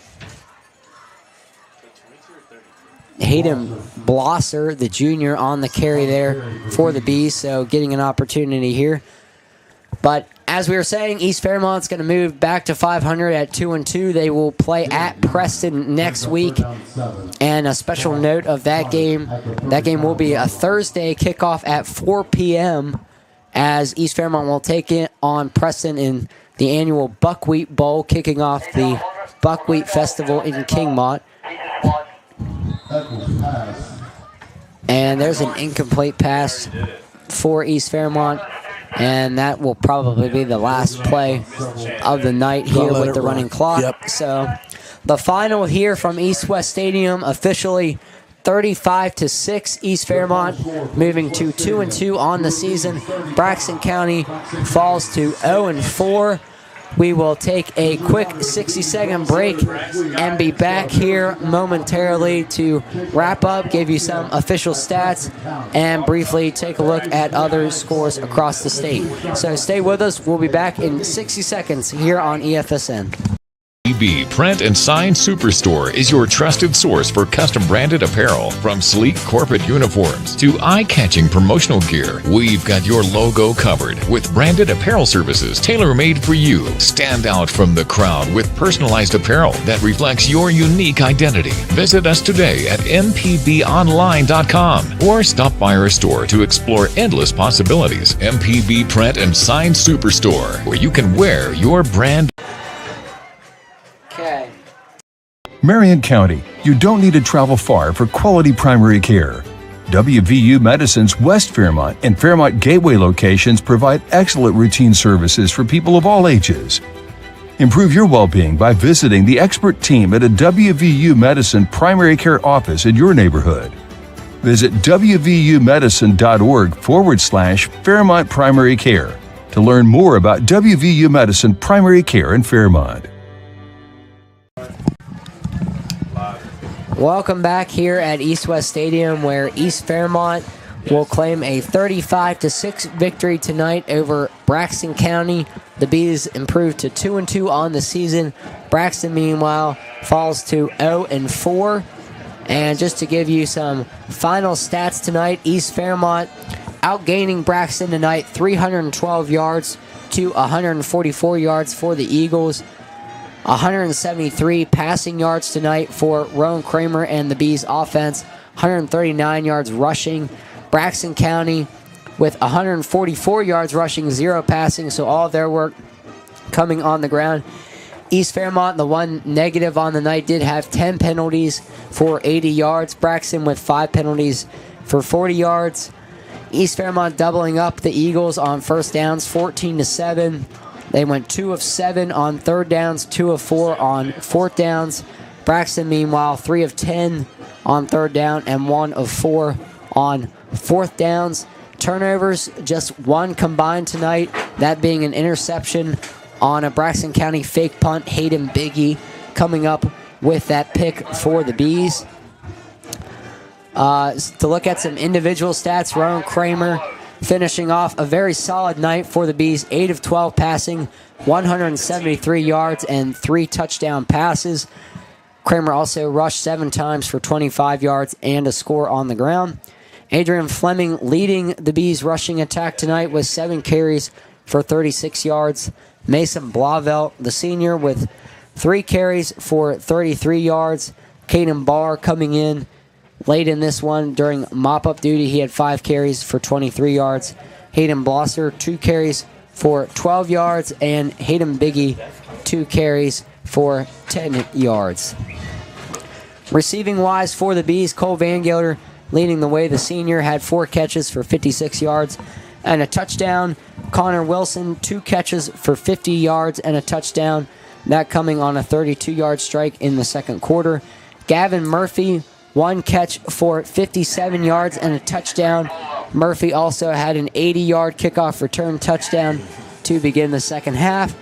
Chase Hudson wrapping up the receiving for the Bees with 1 catch for 10 yards. For Braxton County, meanwhile, as we said, no passing yards through the air, 0 of 4 as a team through the air with an interception. Logan Payne leading the Eagles rushing attack with 19 carries for 99 yards and a touchdown. That coming on a 59-yard run in the fourth quarter for the Eagles' first points this season. Moore with 7 carries for 16 yards for Braxton as well. Quickly looking defensively wise for the two teams here. East Fairmont, Ron Kramer, Buda Crookshanks, Jackson, Heskett, all with 4 tackles apiece to lead the way. Crookshanks and Heskett also with a tackle for loss. Ian Kramer had a pass breakup. Camden Bonner, Adrian Fleming with 3 tackles apiece. Caden Barr, Tristan Boone, Anthony Corwin, and Cole Van Gelder with 2 stops apiece. For Braxton County, Jackson Lewis leading the way. He had 8 tackles, a sack, and 2 tackles for loss. Fleming and Foster with 4 tackles apiece, and Elijah Markham with 3 tackles for Braxton County. Quickly, before we sign off here, we will give you a couple updates from around the state of other scores if we can find them. A couple of finals here. Bridgeport defeating Lindsley 54-8, so the Indians continue what has been a very strong start to the season there. Some other finals, Ripley defeating Point Pleasant 28-21. Martinsburg rolling as usual in Class Quad A. They defeat number 3 Hedgesville 66-0 in what was a battle of undefeateds. Also, let's see here. I got to give a shout out to my alma mater, the Frankfurt Falcons, defeating Weir of Class AAA 51-0. And in Class Single A, we have a couple finals. Riverview winning 36-14 over Hurley, Virginia. Or that game in the fourth quarter, excuse me.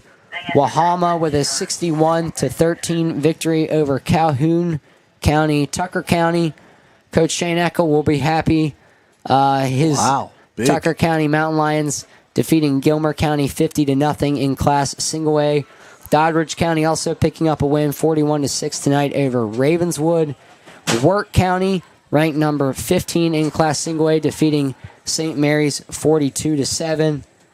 And that wraps up our finals in Class Single A. Just a couple updates across the state. We mentioned, obviously, the big inter-county battle up in Rachel tonight. Fairmont Senior leading that one in the fourth quarter, 48-12. So the Polar Bears rolling there in the state championship rematch.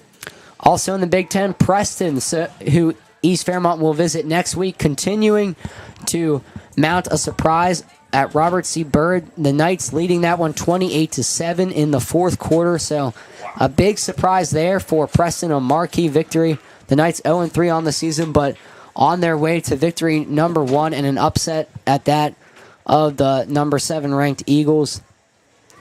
Elsewhere, Elkins leading Buchanan Upshur in the fourth quarter, 35-0. Grafton is ahead of Hampshire, 20-13.